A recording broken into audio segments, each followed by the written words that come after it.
What's up, everybody? Welcome to the Altitude Show. I'm your host, Dave Brinker. I got a little story for you. Years ago, I was standing on a balcony in Las Vegas at a bar in the evening. I was at the SCI convention down there, talking to a bunch of people, friends, and I struck up a conversation with a dude who was a hunter, and we just kind of hit it off, started talking about elk and all these things. Next thing I know, I find out this person grew up on the same road that I did in rural Oregon. Just at different times. This person's name was Cody Rich. Since then, we've become pretty good friends and actually have a lot of mutual friends in that local community, but it was just crazy to meet somebody that came from the exact same place I grew up. Cody is the guest on the show today. He's the founder of the Rich Outdoors podcast, the Rich Ideas Lab, Backcountry Fuel Box, and more. He's just a serial entrepreneur, really interesting guy. He exemplifies a life of liberty that I love. I'm inspired by his life because he's centered it around obviously his family, but he wants the maximum amount of time to hunt. So he builds his businesses around making sure that he has September off, which a lot of us bitch about and want September off, but we really don't do anything about it. He has. We become friends, as I said, and we always have great conversations. I always learn something from Cody. Don't forget to support our sponsors, GoHunt.com. If you haven't used their mapping tool, you need to go use their mapping tool. It's amazing. I've been using it all season. I love it. Check it out. Also, all the research tools, their gear shop.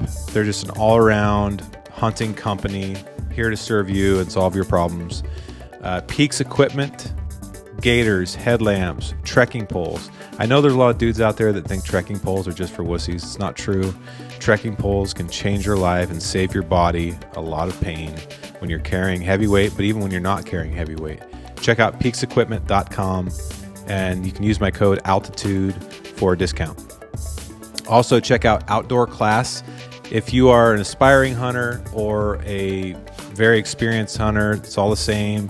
Outdoor Class, you can learn how to improve yourself as a hunter and an outdoorsman.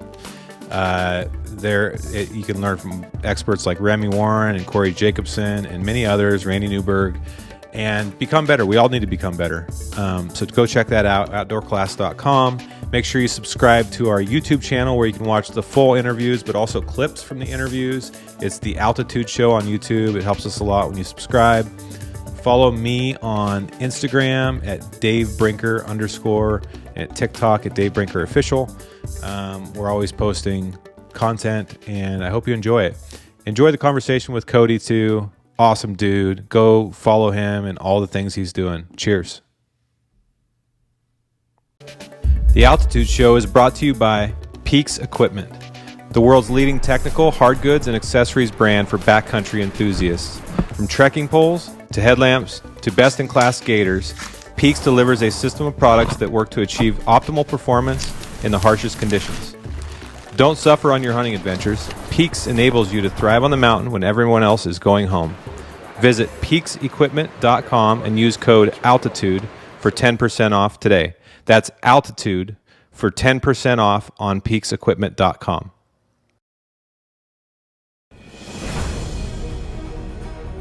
Outdoor Class is the new source of premium outdoor education from trusted and knowledgeable experts. For hunters committed to improving their skills, Outdoor Class is the only subscription-based e-learning platform that provides unlimited access to video lessons from the world's most respected experts. Learn from industry leaders like Corey Jacobson, Randy Newberg, Remy Warren, and other experts across all the topics that affect you as a hunter. Make sure to follow Outdoor Class Official on Instagram, Facebook, and YouTube, and take your game to the next level by going to outdoorclass.com. You can use code ALTITUDE at checkout for 20% off. That is Altitude at checkout for 20% off at outdoorclass.com. Cody Rich, welcome. David Brinker, what's going on, buddy? Well, I'm here to learn from you today, Cody. That's a bold statement. You're like the 17th person on my podcast recently that's sitting in Bozeman, Montana, and I'm not. Right. I mean, like that's the one upside to being here is like there's a lot of guests to pull from because like there's just a lot of people. But I mean, Yeah, you lived here for a long time, so like I feel yeah. like I wouldn't say half, but half the people you know are probably here, and like half the connections you know. So Yeah, it's probably natural. it's definitely become a hub. When we moved there in 2012, there was it was definitely bigger than the people that grew up there. It's like, dude, this place is so different now. But it seems like even since then, I mean, every time I go out there, which is about once a quarter now, it's like insanely growing. Like Right. like there was many farmers fields that are not there anymore. Farmers that's what fields. that's what I notice every time I'm like, that used to be a huge, oh, that's a subdivision. Yeah. Yeah. It's getting crazy. I don't know. Like, I mean, we're both from the same town area, whatever, but it's like, how long do I want to stay here? And like my wife and I have had that conversation. It's like, yeah, definitely not our forever home. It's really good now. And like, I don't know. It's interesting being from a really small town. Like on one hand, we were just back at the farm like a week ago, and it's so cool to like take the kids and whatnot. And like I think you like romanticize the way you grow up and then you like want your kids to have that same experience, but I'm like it sucks because it's like it's just not the same, it'll never be the same, and you kind of have to like, what are the pros and cons. So like, I one of the things we're like, okay, my kid gets to grow up in Montana, there's so many other things to do, and so like we go back and forth on that because I think we all kind of want our kids to have the exact same childhood we had, but that's really tough to recreate in a lot of ways. Well, and I think about that all the time because to us, it's like that's the way it should be because that's the way we had it. But Right. every generation's probably thought the same thing. So you have to Yeah. almost unlock that from your brain, and it might not be bad. Like believe me, I'm trying to do the same thing. I mean, Cody, to our listeners today, Cody and I grew up literally on the same road, and in rural logging, timber town, Oregon. And we didn't really even know each other until, I don't know, like 6 or 7 or 8 years ago. Yeah. Which is pretty crazy. But we'll get back to that. But yeah, I think about it all the time, man. Like I was lucky. I grew up on 20 acres, and my parents would kick me out the door with my Red Ryder BB gun and my longbow, and I would come back. Like I remember my mom screaming for me, like, David. Like I don't even know whose property I was on. There was no Onyx maps back then. I was just like hunting squirrels or something. Yeah. And like catching bass on these ponds and doing all these things. And I think that's really helped me in life a lot because I gained a lot of independence through that. Plus I wasn't like super book smart so that was kind of my thing. Like I was good at. Right. So and now I haven't had the opportunity to own a bunch of land yet. We live in rural Oregon, but we live on like a normal lot, and I think about that all the time because I would love my kids to be able to have those same experiences, but at the same time, they're already having great experiences. They're just different, and that's not bad, right? That's like the struggle. It's like, well, they need to have the same experiences. Like, well, Right. that's not necessarily true, right?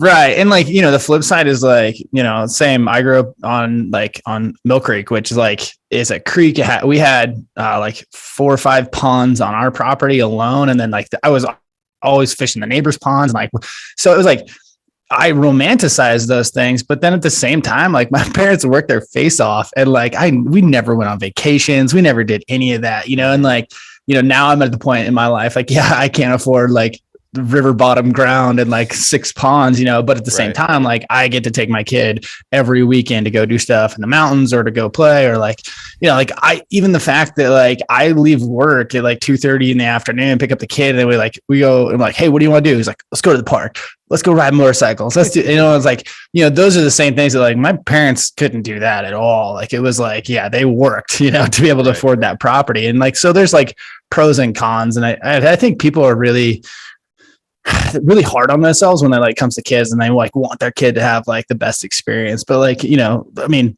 the things that created me were the trials and tribulations. I think about that a lot too. It's like, like all the things that you try not to do to your kid are like what made you who you are. So like, are you sheltering your kid? You know what I mean? Oh, I think about that all the time too. Like I'm like semi dreading the teenage years because oh my God. Just if my kids were anything like me, it's going to be really hard on me. I don't know how my parents did it. I know. I just like you were someone apologize to your parents. Like, I'm sorry. Well, I mean, now looking back, I'm like, God, I would have been so pissed off at myself, like at me. I would have sent me to like a military school or something, you know, cruising up the driveway, like beer cans falling out of the back. Yeah. You know. Oh Right. my God. But yeah, man, I do think there's a lot of value. The farm fantasy though, I have this, like, I really want to own a farm. I want to live on a farm and but not like a real farm, like a hobby, like have a couple of cows, you know, kick a pig, you know, maybe we've thought about that a lot. But again, it goes back to, I'd love for my kids just to be able to go outside and shoot their bows and guns, and I don't have to worry about them getting hit by a car, you know, run around, play basketball, whatever. And it's not like, but the other thing I've been thinking about is like, they can have all those experiences. It just takes effort. You got to put the effort into like this weekend, I'm taking my son shooting because bear season starts in a week here. And I can't, like at my house when I was growing up, I could have just gone out the back door and done it. But now actually I'm going to take him out to my family's property. My parents still live there, but you know, it just takes a little bit more effort. But I think there's a lot of value in how you and I grew up, and you've written and talked about that a lot, on how, and we vibe on this one for sure. Like how that lifestyle that you grew up, like that independence and building self-confidence and sort of trials and tribulations of growing up outdoors, sort of molded you to live a better life in business or whatever it might be because of all the lessons and things that you learned. Yeah. Yeah. I think about that all the time too. Yeah. You know, it was funny. Like I said, like the trials and tribulations, like they sculpt you, right? And so like, I grew up and like I hated the farm. So when you say you want to own a farm, like I literally was kind of the black sheep because everyone wanted me to take over the farm, and I was like, the last thing in the world I want to do. A lot of that's because like, you know, what you get forced into is like what you push away from, like what your parents push you towards is like obviously you're going to go the opposite direction. And it was interesting to be, you know, back at the farm or whatever, and you know, maybe like someday there's a version I do enjoy, like. I love farming. You know, I love like the working the land thing of that. And I love like a lot of the history too. Like I'll go back and talk to grandma, and, you know, they've been there for so long. And I love the history aspect of it, which is tough when you move to a place like Bozeman and like, you just don't have like that family history of being in somewhere for 100+ years. And, you know, it's just kind of all of it gets lost. Cause like Bozeman's, you know, Bose Angeles, right? Like it's just, everyone's it's this melting pot of people from all over. But like, I think that shapes your character, right? Like, I'm sure that had a huge impact on shaping who I am. And then, you know, like when I was pretty young, my dad passed away, and I actually, you know, this sounds a little bit sad or wrong to say, but it's like in some ways it was the best thing that could ever happen to me, because it took, it made me become like a man, aka, right? Like really, really quickly. But at the same time, like I picked up multiple mentors that were like father figures. Right.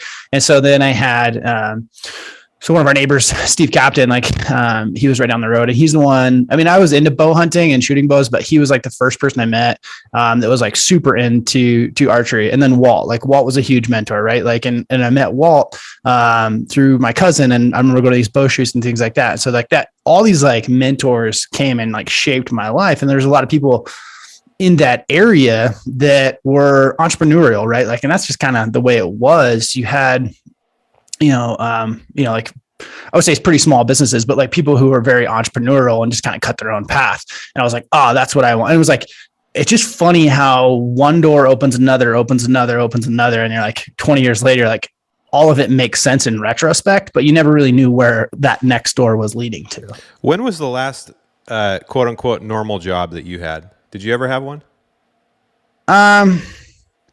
When I was in high school, I did this like short stint where I worked at like this supermarket called TJ's in Sheridan. And that was like on Friday nights or something like that. But that's the only normal job I've ever had. Like other than like that was like farming. No, I take that back. In college, I worked at Les Schwab's once. That was the only other regular job I've ever had.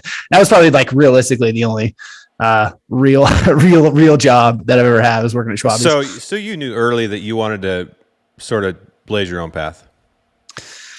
Yeah. Like, I think I've always been very entrepreneurial, and I've been attracted to those types of people. And I think a lot of it, I mean, it just always stemmed, I don't know, like where this come from. And someone was asking me this before, and I was like, I honestly don't know, but I've never really had that, like, I can't do that mentality. It was like, how do we get there? Like, whether it was, buying a new 4-wheeler, a new truck or whatever, it was like, okay, how do I get there?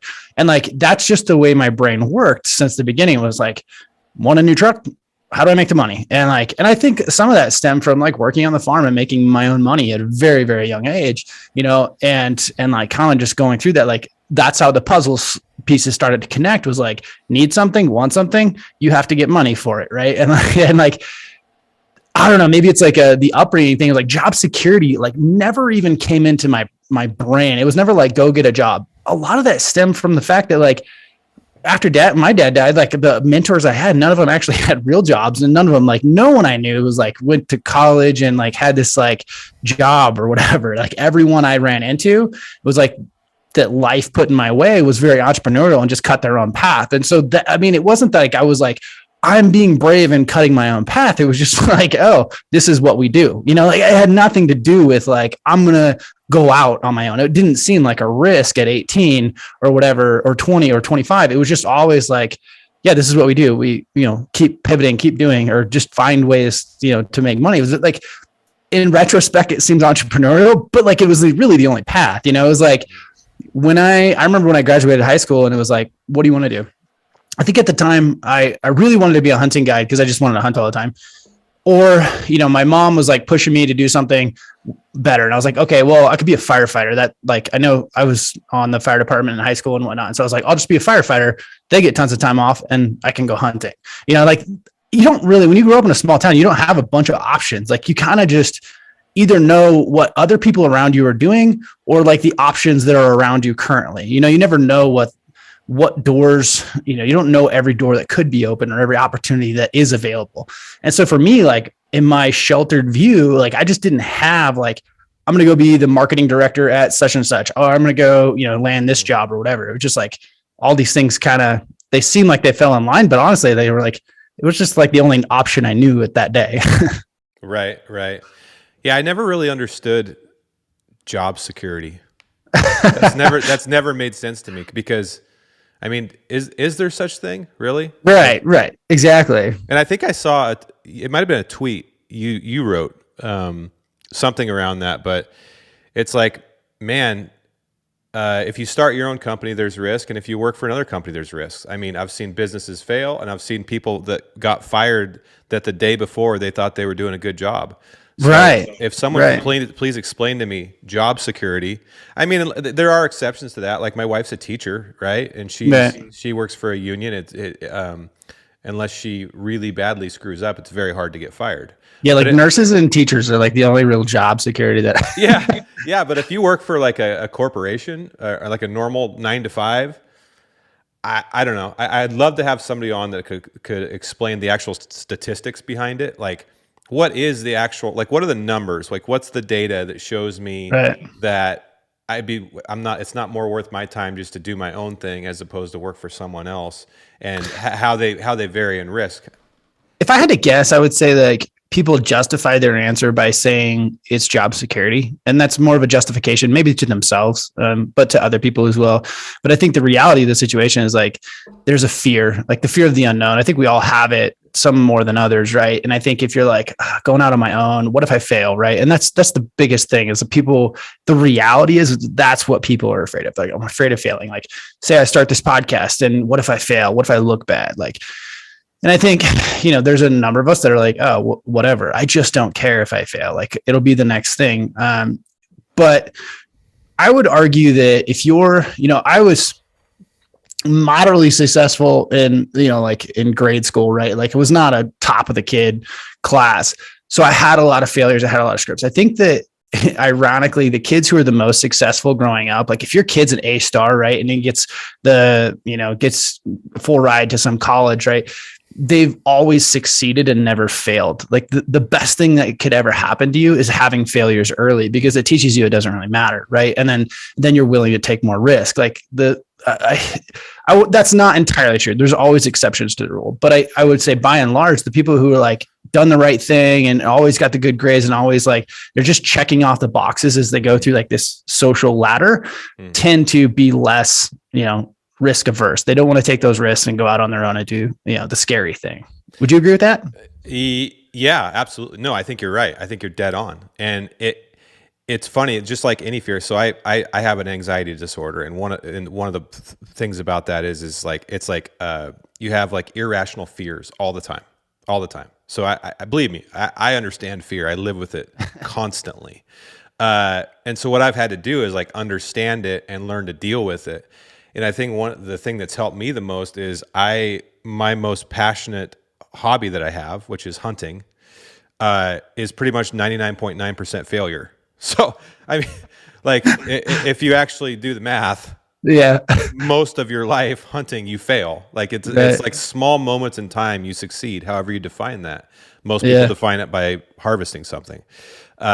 So I'm kind of like, I've been used to it since I was a kid. I mean, I remember the first bull elk I ever shot at with my bow when I was 12 years old.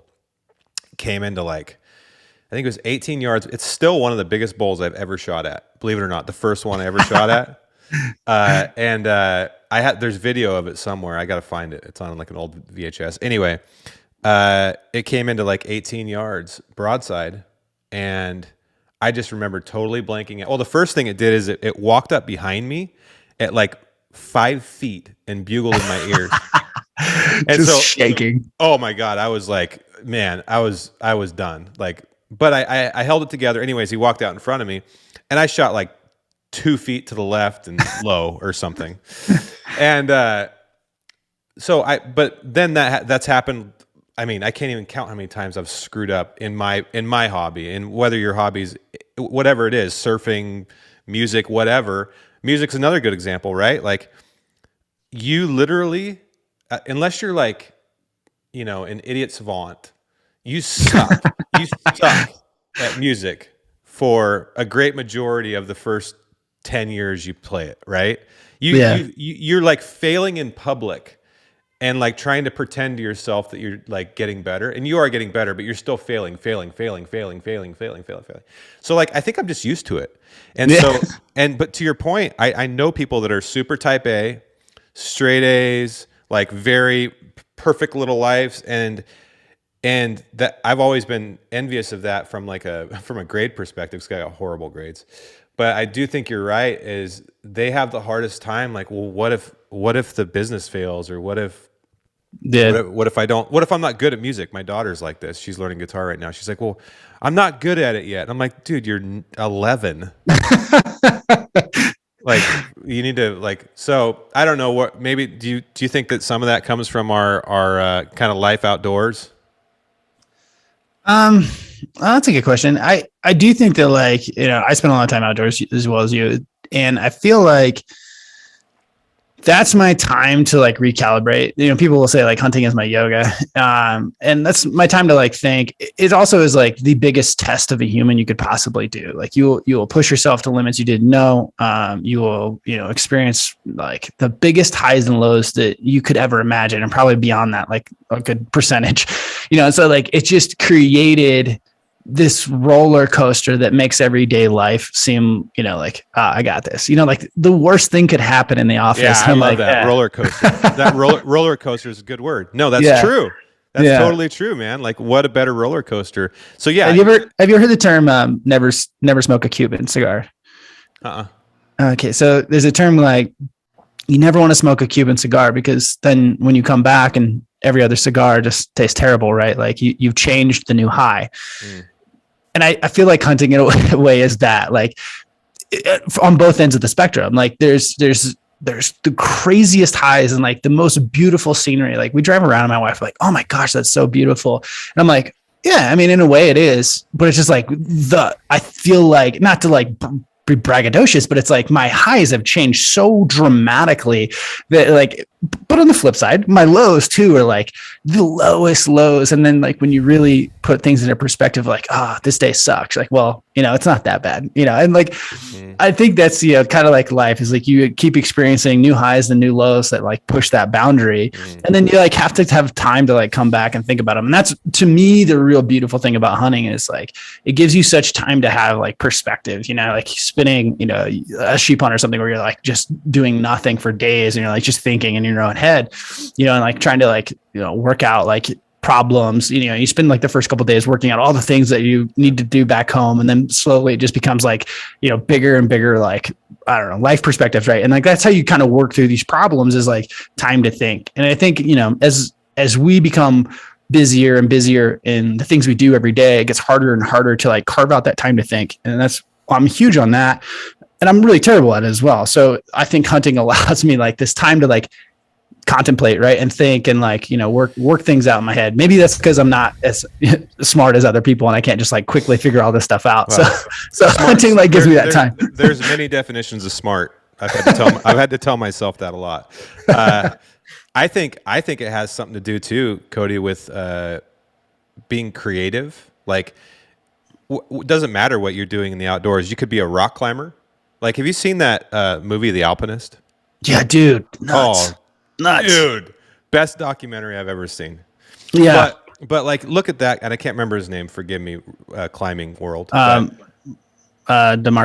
God. No. Mark. Something DeMarc. No. I think we're way off. Yeah. I wish I had a Jamie. Jamie, Google it.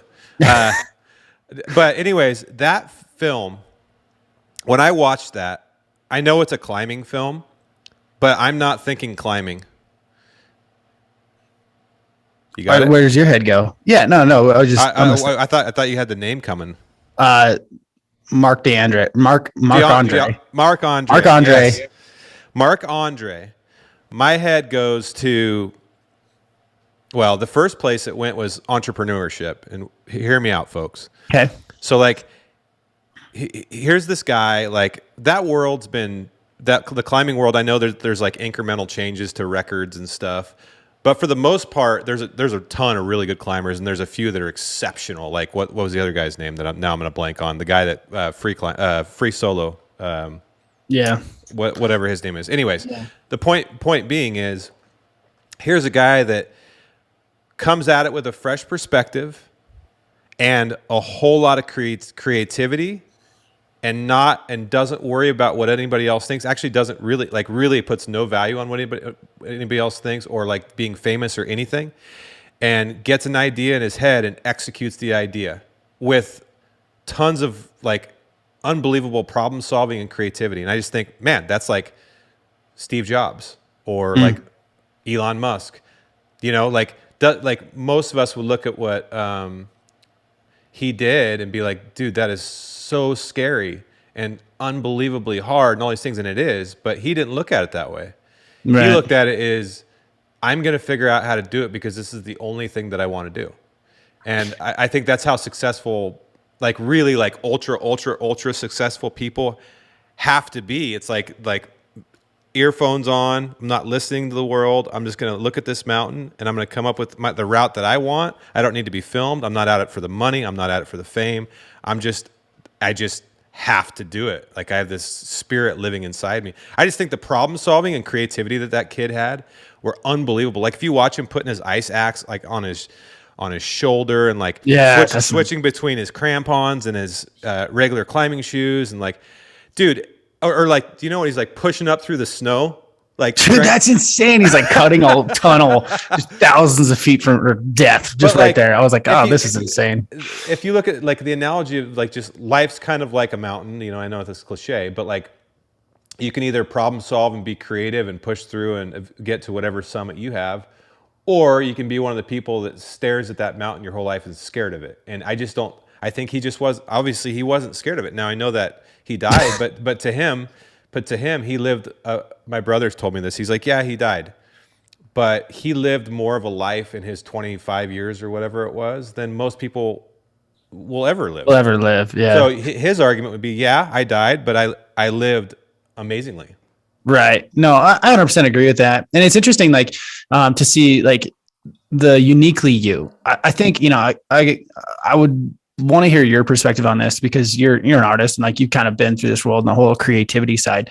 And I think I'll start with my kind of version of this is like, what Marcus DeAndre did is like crazy in the ability to be uniquely him. Like, and I think him and like someone like Jobs, right? They're just so them that they don't even have to worry about it, right? And like, is it causation or correlation that they became, I wouldn't say even famous because, the movie made him famous, but Right, at the end of the day, like no one knew who he was before that. Right. Very few, but like to be uniquely you is so hard. And, I think we're like the first, say 25 years of our life, we're just trying to figure that out. And I think some of us are even longer than that. Right. And so like, we don't really know. And it's easy to say like, be uniquely you, but do we really have enough inputs to be uniquely us at a very, very early age? Some of us do. And I would say some of us don't, right? Like, I think I was definitely still molding.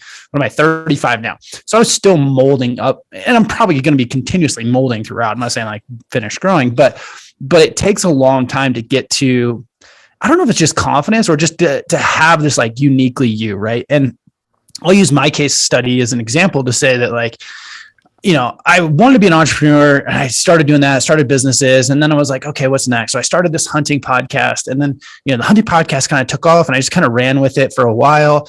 But I always knew that like, I was like, okay, I want to be like an entrepreneur, right? I want to be, this is what I want to do. I love hunting, but I didn't set out to film hunts and do all that. Right. But it's easy to get wrapped up in the flow of traffic and say like, oh, well, here's what this guy's doing, or here's what this guy's doing. Maybe I should keep going down this rabbit hole. And, it got to this point where I was like, I felt like I couldn't pivot my podcast because like I have a hunting podcast. I can't just talk about entrepreneurship. And that seemed risky, right? It was like, oh, I can't do that. Like, well, like, is this, and you don't want to say like, is this for them or is this for me? But like, I would assume that you've kind of been down this same rabbit hole with music. It's like, okay, I can create what I want to create, or I can create what people tell me to create, right? Like, or I can look at like, oh, this person's doing so well. Maybe I should do something similar to that, right? It's very hard to be us. Well, it's easy to be us when it's working really well. But when you're in that struggle and you're like trying to figure out life, it's easy to say, oh, that person's being successful, I should mimic that. Right. There's a book called Steal Like an Artist. And I'm a huge fan of it. And, it's essentially like taking multiple inputs and pulling from inspiration from a lot of different people. Right. And that's how you really become uniquely you. It's like, I think a lot of us struggle and say like, oh, I'm just going to do me and that's it. Right. But like, what is that? Like, really, I would argue that being uniquely you is just like, you're like the 7 inspirations meshed into one, right? And so like then you can be that, but at the end of the day, like being uniquely you is kind of hard to do. And I think it gets harder when you're struggling versus when you're just you're an overnight success or something. Yeah, no, I mean, I was lucky. I think that I pretty much knew who I was by 5 or 6 years old in terms of really? Like, down to the core. I'm not talking about like what I was going to do for a living or like some of those like externality things. But like when I think the older I get, I'm a few years older than you, Cody, but not too much. The older I get, it's not necessarily about finding me anymore. It's about being totally okay with what I already know. Right.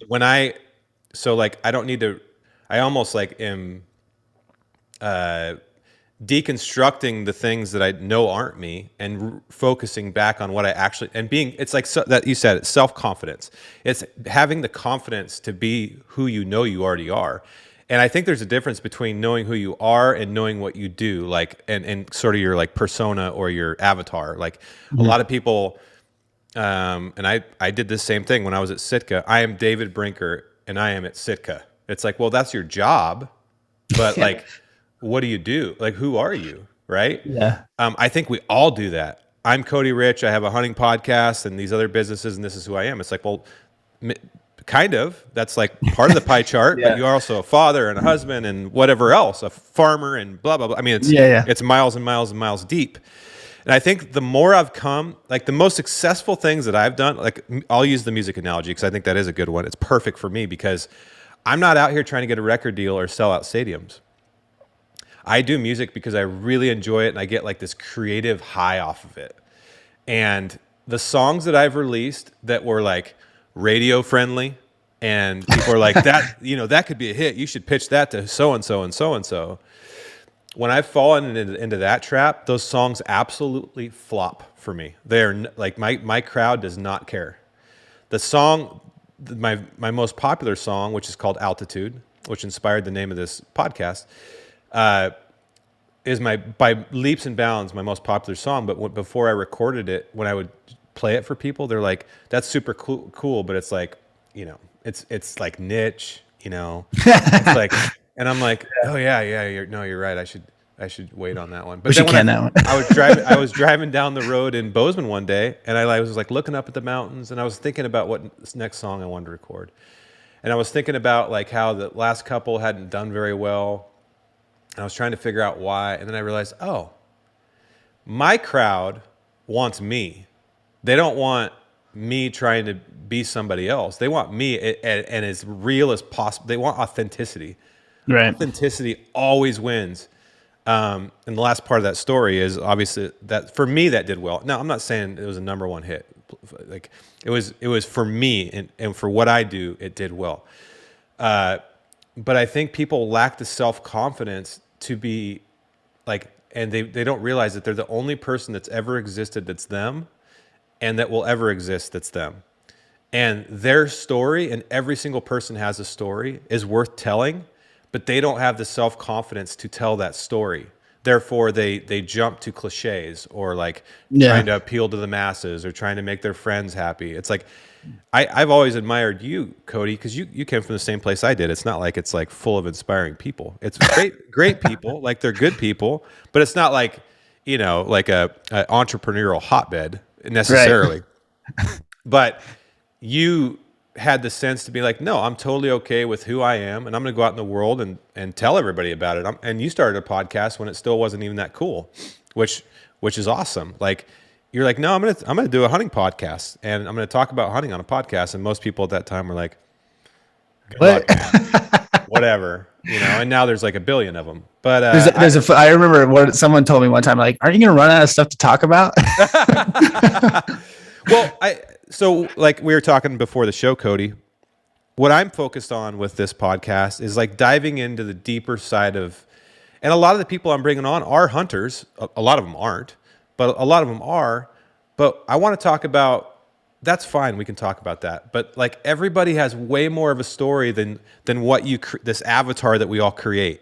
I am this person that works at this company and I do this one thing. It's like, well, I hope it's not that shallow because I'm assuming you have a life outside of that and like experiences. And so I don't know. I think it comes back to that self-confidence thing and realizing that you do have a story worth telling. And you follow Gary Vee, I'm sure, Cody, but like he always says, quit trying to create, quit it, document. Yeah. Like we all try to create this thing. Like it's like, and it's fake. That's when the fake comes out. It's like, just document. You live an interesting life. Document it. Like that's, I mean, look at TikTok. Shit, you can make millions of dollars baking cakes. You can make millions of dollars walking dogs. You can make janitors have never made more money in their life. Dude, literally anything. Turn the camera around and be confident and tell the world about yourself. I mean, that is the lesson of TikTok, in my opinion. Right. Or Twitter. Write down 2 sentences of something that you think that you're not scared to tell the world. Right. No. And that's a huge piece of it. Like I'm nobody special by any stretch of imagination. And it's like, so what gives me the right, and like, I think people struggle with that. Like, that's the biggest hurt. Like what gives me the right? And like, I just never had that, I've, if anything, like compared myself to people way too big. Right. And like, but I never compared myself to like my demographic, so to speak, of like who was around me or even my geography. It was like, oh, what's anyone in the world doing? Okay. They're way more better. They're way more successful and better at that than I am. Like, why do I suck so bad? Or like when I started a podcast, I thought it was late, like I was listening to podcasts for a long time. And I was like, I remember the entrepreneur crowd, like all these podcasts, that's kind of how I got into podcasts. And it was like, there were so many of them. Right. And it was like that point, I was like, there's so many. And I was like, I kind of feel like I'm late to the game. That was 2015. Like, this is so comical. Right. And like, I think we always think that, it's like, I'm late, blah, blah, blah, blah. But these things, they ebb and flow and they come and go. And like, there's a time and a place. And like you said, like, you just have to tell your story. And for me, I think, if I could give advice like to you about a podcast, I think my podcast did the best when I was interested or focused on that person or that interview. Like, I was going to learn something from it versus doing podcasts that I thought people wanted to hear. And I think it's easy, like, the Henry Ford quote of like, if I gave the people what they want, I would give them a faster horse, and some ways we get caught up, and the audience can be a vanity metric, but the audience can also, if you listen to them too much, they can keep you in a hole or keep you, down a little bit. And there's a fine balance of like, okay, what does my audience want to hear versus what do I want to sing? What am I passionate about? And it goes back to your music thing. Like, in some ways I kind of have to keep producing what the audience wants to hear, but I also have to balance that with what I'm interested in singing, right? Or interested in creating, because that's what's going to push me, right? And so you have to walk that fine line of doing what the people want, but also like pushing yourself forward as a human. And like, that was for me when I had like slowly pivoted my podcast to talking just more broadly about entrepreneurship and things like this, like everyday life. Like, and, there were people that were like, stay in your lane, I follow this for hunting, stick to hunting. And then there's people like, man, this is really cool, because it's cool to hear perspective from someone, like me that also hunts on these other things. And it was like, that was all the permission I needed. I was like, yeah, you're right. Like, I can't just talk about hunting and tips and tactics for the rest of my life. Like, I'll burn out and it'll just stop. So I might as well, expand it and keep going. And then I think that it just keeps you focused on what you're interested in learning and growing about or growing on, and how to make yourself better and things like that. And like, that just naturally makes the podcast interesting, because like, if you and I are talking about something that's interesting, we're going to be more involved. We're going to be more like just engaged in the conversation. Right. Well, look at the number one podcast in the world, right? Yeah. Joe Rogan is legitimately and authentically one of the most curious people I've ever met.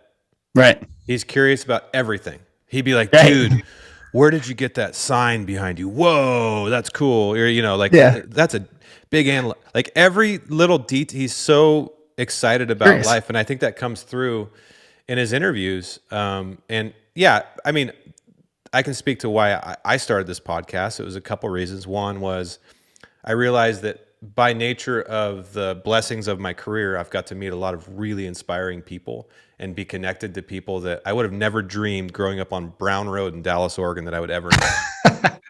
Yeah. And I'm like, it would sure be a waste if I didn't document talking to some of these people. Like, Cody, you'll appreciate this. I'm going to have Larry Jones on in a couple weeks. Nice. Like, and there's most of the world has no idea who Larry D. Jones is, but I do. And I can't freaking wait to talk to him. Not because look, it's not like I'm getting rich doing this. I'm doing this because I want to have these conversations and learn from these people, but also share those conversations with the world for those that want to listen, because I think there's a lot to be gleaned from talking about all the things. And I'm not against talking about tactics for hunting or whatever either.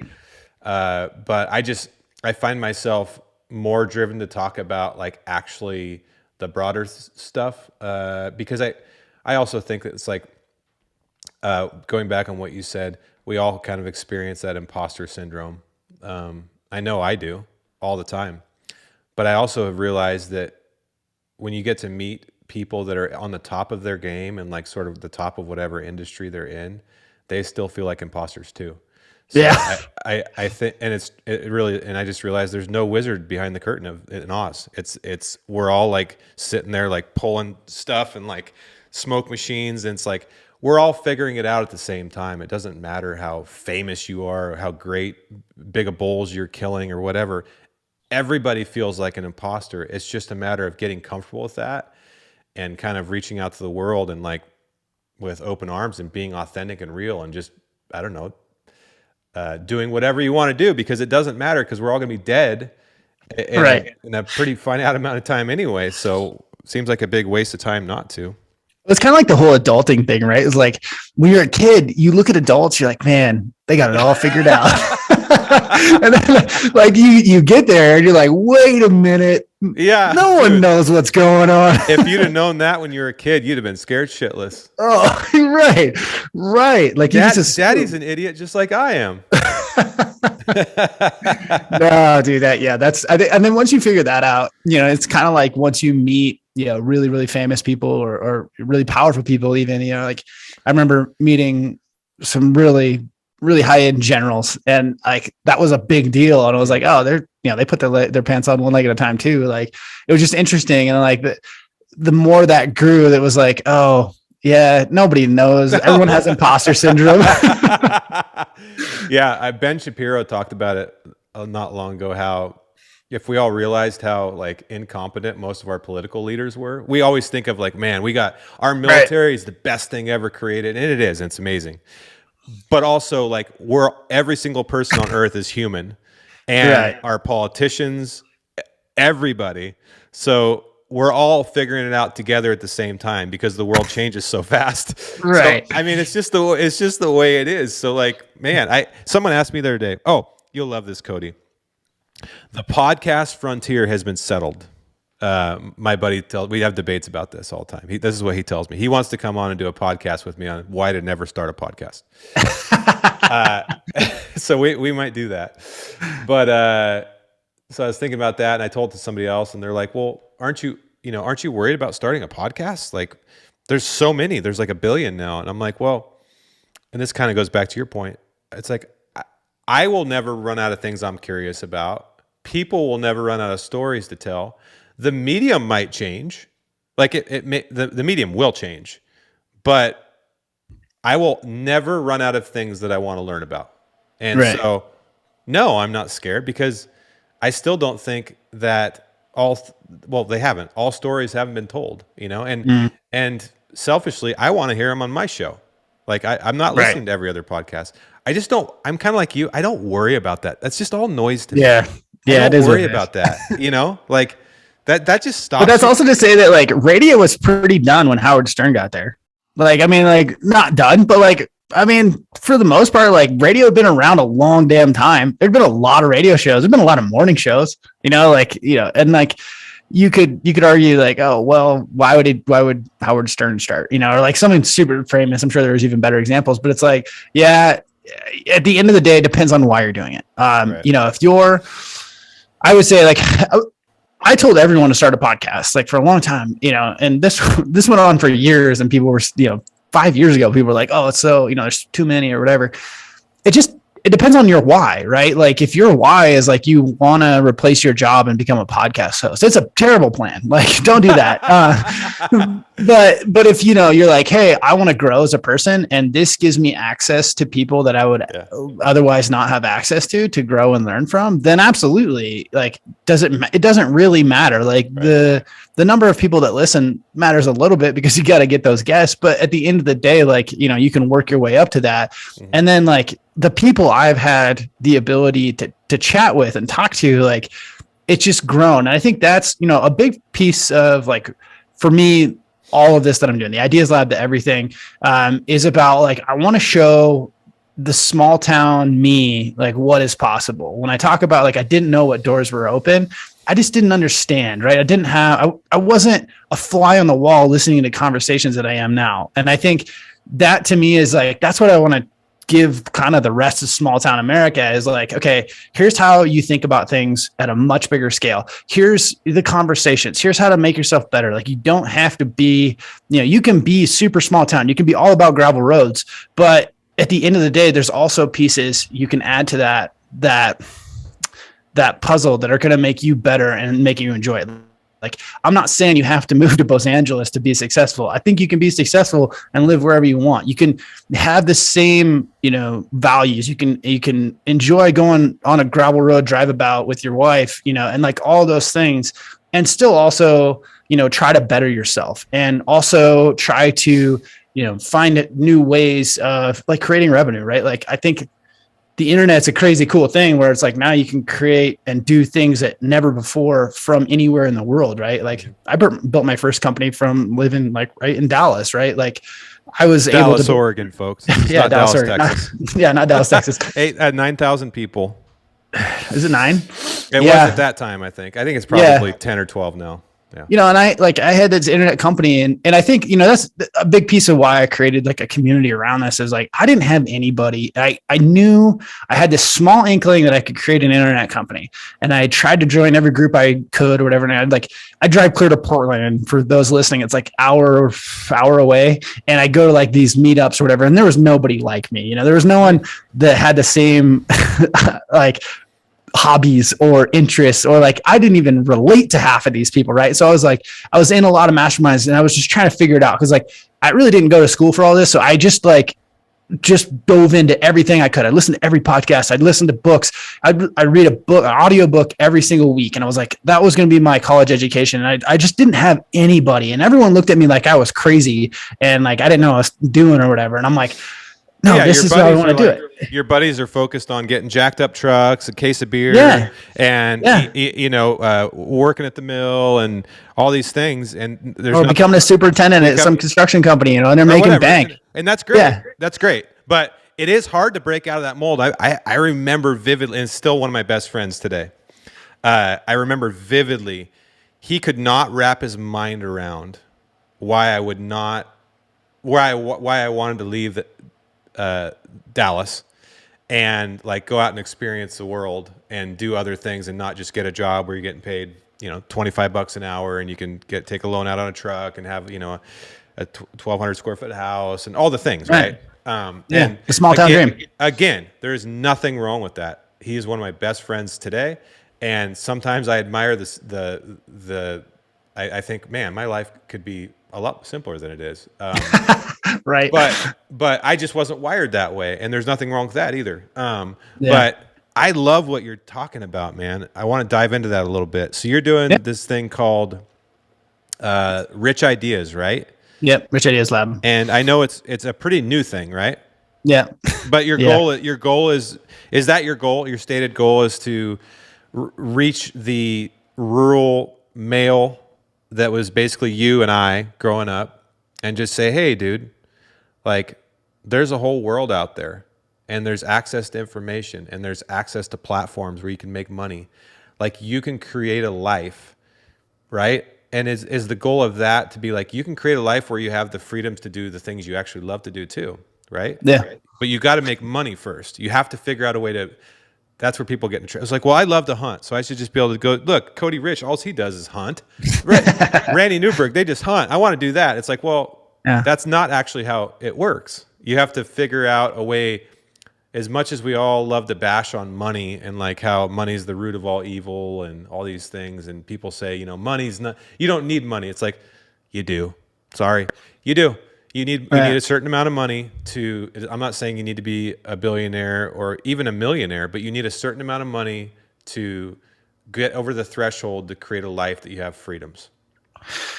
Yeah. And I mean, to circle back, well, I would say that money buys time and time is the scarcest asset in the world. And so you need money to buy time. That's just a reality. And so, yeah, that's what I want to create. I want to create the best resource in the world for people like me, and it can be male or female, but you know, it's like the people who prefer gravel roads over sandy beaches. You know, it's the small town rural America. What if you it's like both. I fall in this category of I like both those. Well, fair enough. And dude, that's where I struggle. Is like, you know, some people are like, oh man, it's cool you're launching it. I was like, it's still super infant. I have the idea in my head. I haven't molded it exactly to what it wants to be yet. And like, that's how I am. I don't sit here for 3 years and try to build the perfect thing and then show it to the world. I'm like, here's what I'm doing. Like, help me make this better.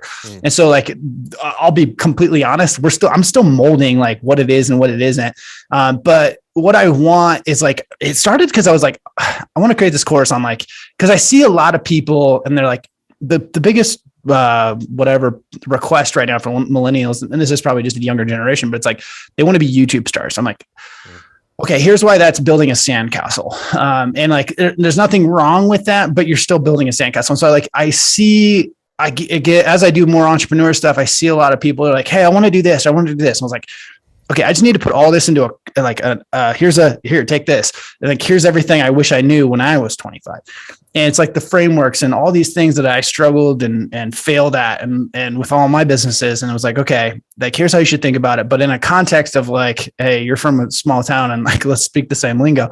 And so I created that, but I was like, honestly, like, what's the best thing in the world I could create around this? And I was like, okay, well, it would have this, this, and this. And I was like, I want the ideas lab it's business ideas. I want to show you what it looks like at scale for like someone, like say you and I were just riffing on business ideas that we would launch or whatever.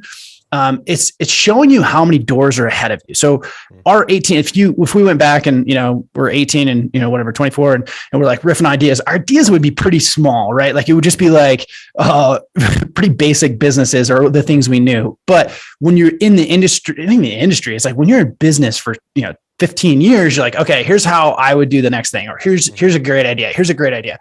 And I always say, like, I have far more ideas than time.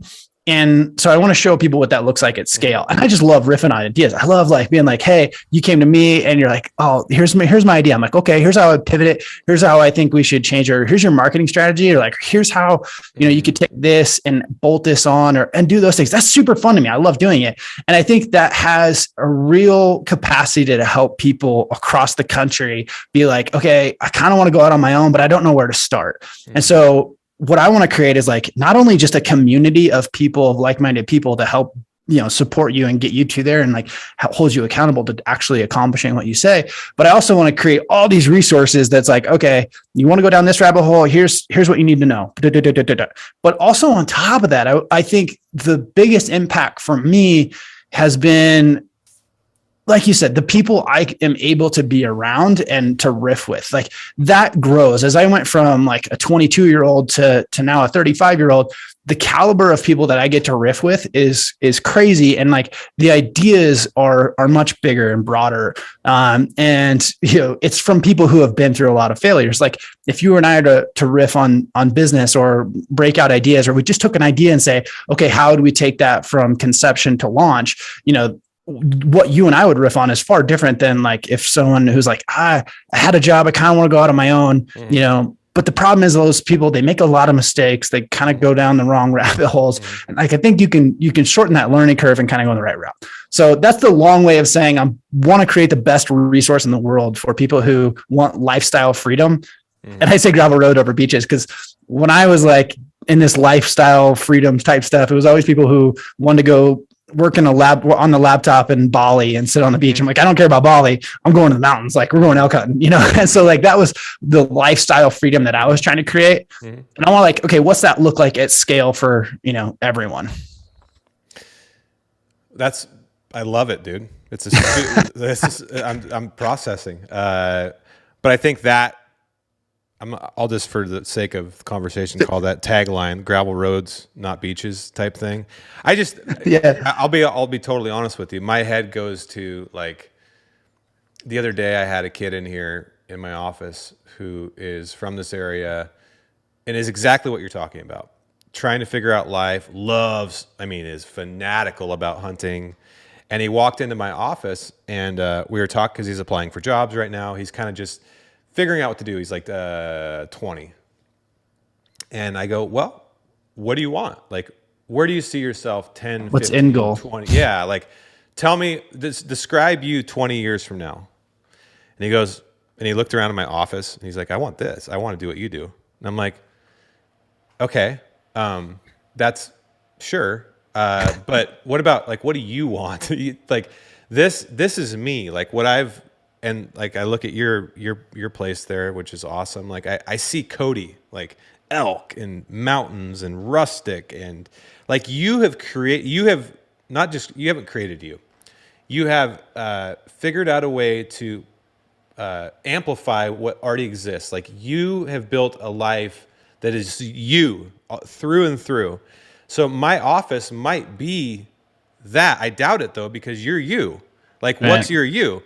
Like it may involve hunting and doing all the things, but like that's the thing that I love about my life the most is like, I've managed to create a life that like through and through. I mean, almost everything I do now is a tax write-off because seriously, like everything I want to do is now a business that I'm involved in pretty much. So like I'm literally doing the things that I want to do.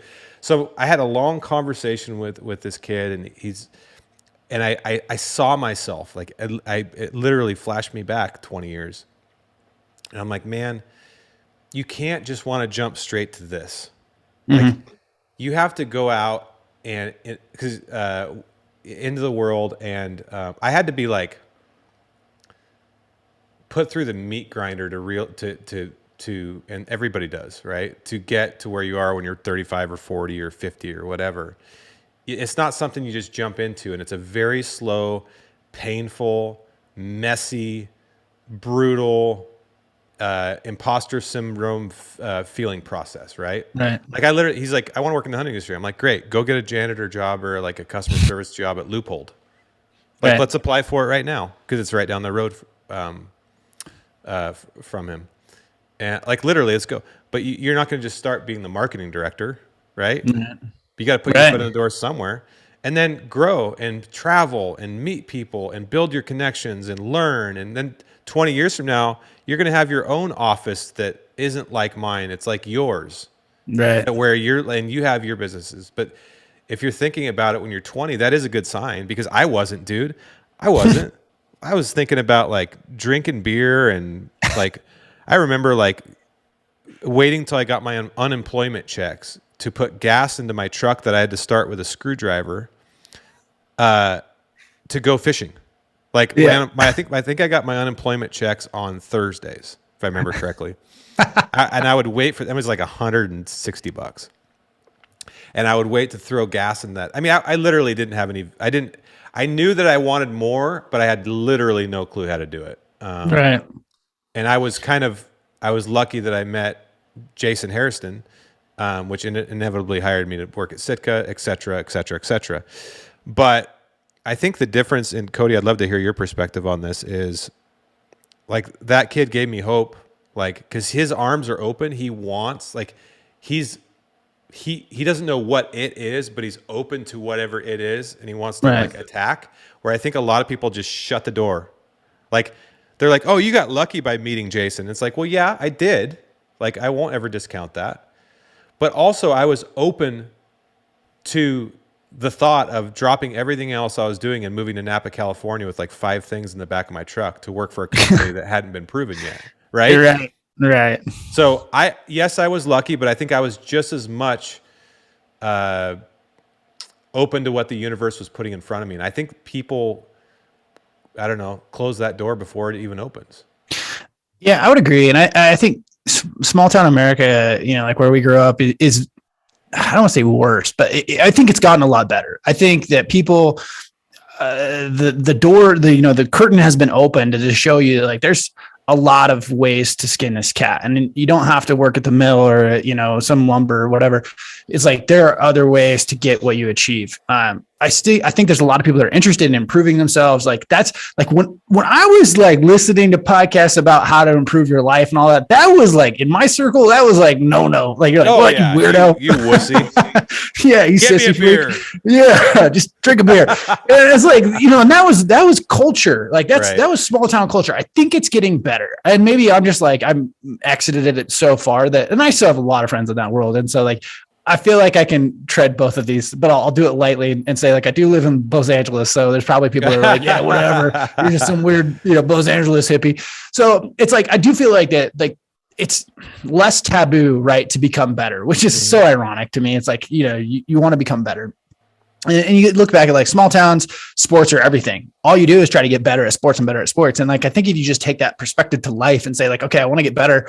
Like, I want to like have the life, and we see it more now than ever, right? Because the internet created this thing, like we're now present to everybody's world, everybody's life, right? I can see people like when you grow up in a small town and you go to school with like, you know, I graduated with 22 people. Like I didn't have a big view, right? And if I didn't have the internet, then I would have never known like anything outside of this little incubator of life, right? Mm-hmm. And so I think we see it more now. So like, cool, like what is that? And I think what I see my job moving forward is like, I want to show people like, you don't have to just go to college to get a degree. Like, nothing against that in a lot of capacities. Like, if that's what you want to do, fine. If you want to just go to college and party, fine, I get it. But it's like, I think there's a middle gap between that being the only successful option for staying in your small town. And I want to say, like, hey, like, if you want lifestyle freedom, you want to go hunting all the time, I don't care what you want to do. It's not even hunting. Like, you want to go, do whatever, 4-wheeling or anything you want to do, hang out with your kids. Like, I don't really care. Like, I do think that a lot of us are working towards lifestyle freedom. Like, that's kind of the new cool thing, right? Is like, be able to do whatever you want in life. And I think that's very, very achievable for like a big population, a big portion of the world, right? And I think you can still live in a super small town and do that because of the internet. Like, this is this really cool thing where like you can sell stuff out of your garage. You don't even have to be out of your garage. Like, we could create a product that you sell that is actually in Utah that you just ships out for you, and you just work on your laptop from McDonald's, like, of all the things, like, it's like, there's a lot of possibilities out there. And I think I see my job, like, what drives purpose for me is like helping all the people. Like, I felt like such a weirdo growing up. But I think I could help a lot of people that also feel like weirdos or like that. They want more than just a small town life. Dude, I love that. I want to help you any way that I can. I mean, I moved back to where we grew up, and I live, I'm not going to say where I live, but I live in a town of 1,000 people now. And I tell my wife, even that's getting to be too many for me. I kind of want, 500 or less, or maybe even none, right, other than us. Right. But I mean, I'll give you a specific example with this podcast. Someone said to me, "How do you have time to do a podcast?" Because I run my own company, and I'm involved in several. And my answer to them was, "Do you do conference calls?" And they're like, "Well, yeah." It's like, "Well, I do all my podcasts virtually, so it's like doing 2 conference calls. I do 2 conference calls a week. I bet you most people do like in corporate world, 10 to 20. Oh, yeah. I mean, when I was in that world, it was like 8 hours a day I was in meetings. So now it's like, can you do 2 conference calls a week? Well, yeah. Then you can start a podcast. And, it's not the barriers to entry to stuff like this. I mean, this is just one example, have gotten so low. Like, can you sign up for an Instagram account? Yes. Can you sign up for a TikTok account? Yes. Can you get a YouTube account? Yes. Do you have an email? Okay. Save up $500, buy a microphone, and if you have a laptop, great. If not, save up another $1,000 over the course of time, get a laptop, and poof, create a name and a logo, and you've got a podcast. Find people that you're interested in. They don't have to be famous. They have to be people that are interesting. Like, I loved it, Cody. You came and interviewed my dad and our mutual neighbor, Walt Miller. Shout out to Walt, who we grew up around and was one of our mentors. Amazing people.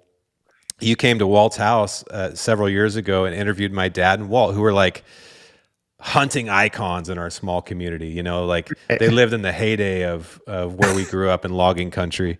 And I always thought that was cool, that approach, because a lot of people with in positions like you could just do the whole popularity contest thing and only get people that have followings, and I just don't think that's necessarily the right way to do it. If you're trying to, if your why is truly like to learn more, and right. it's the guests that, even on Rogan's podcast, sometimes the most interesting guests are the ones that I've never heard of. It's like, right. Whoa, dude, who is that guy? That guy's got an interesting story. Do I love listening to Snoop Dogg and Rogan smoke weed for 4 hours? Yes.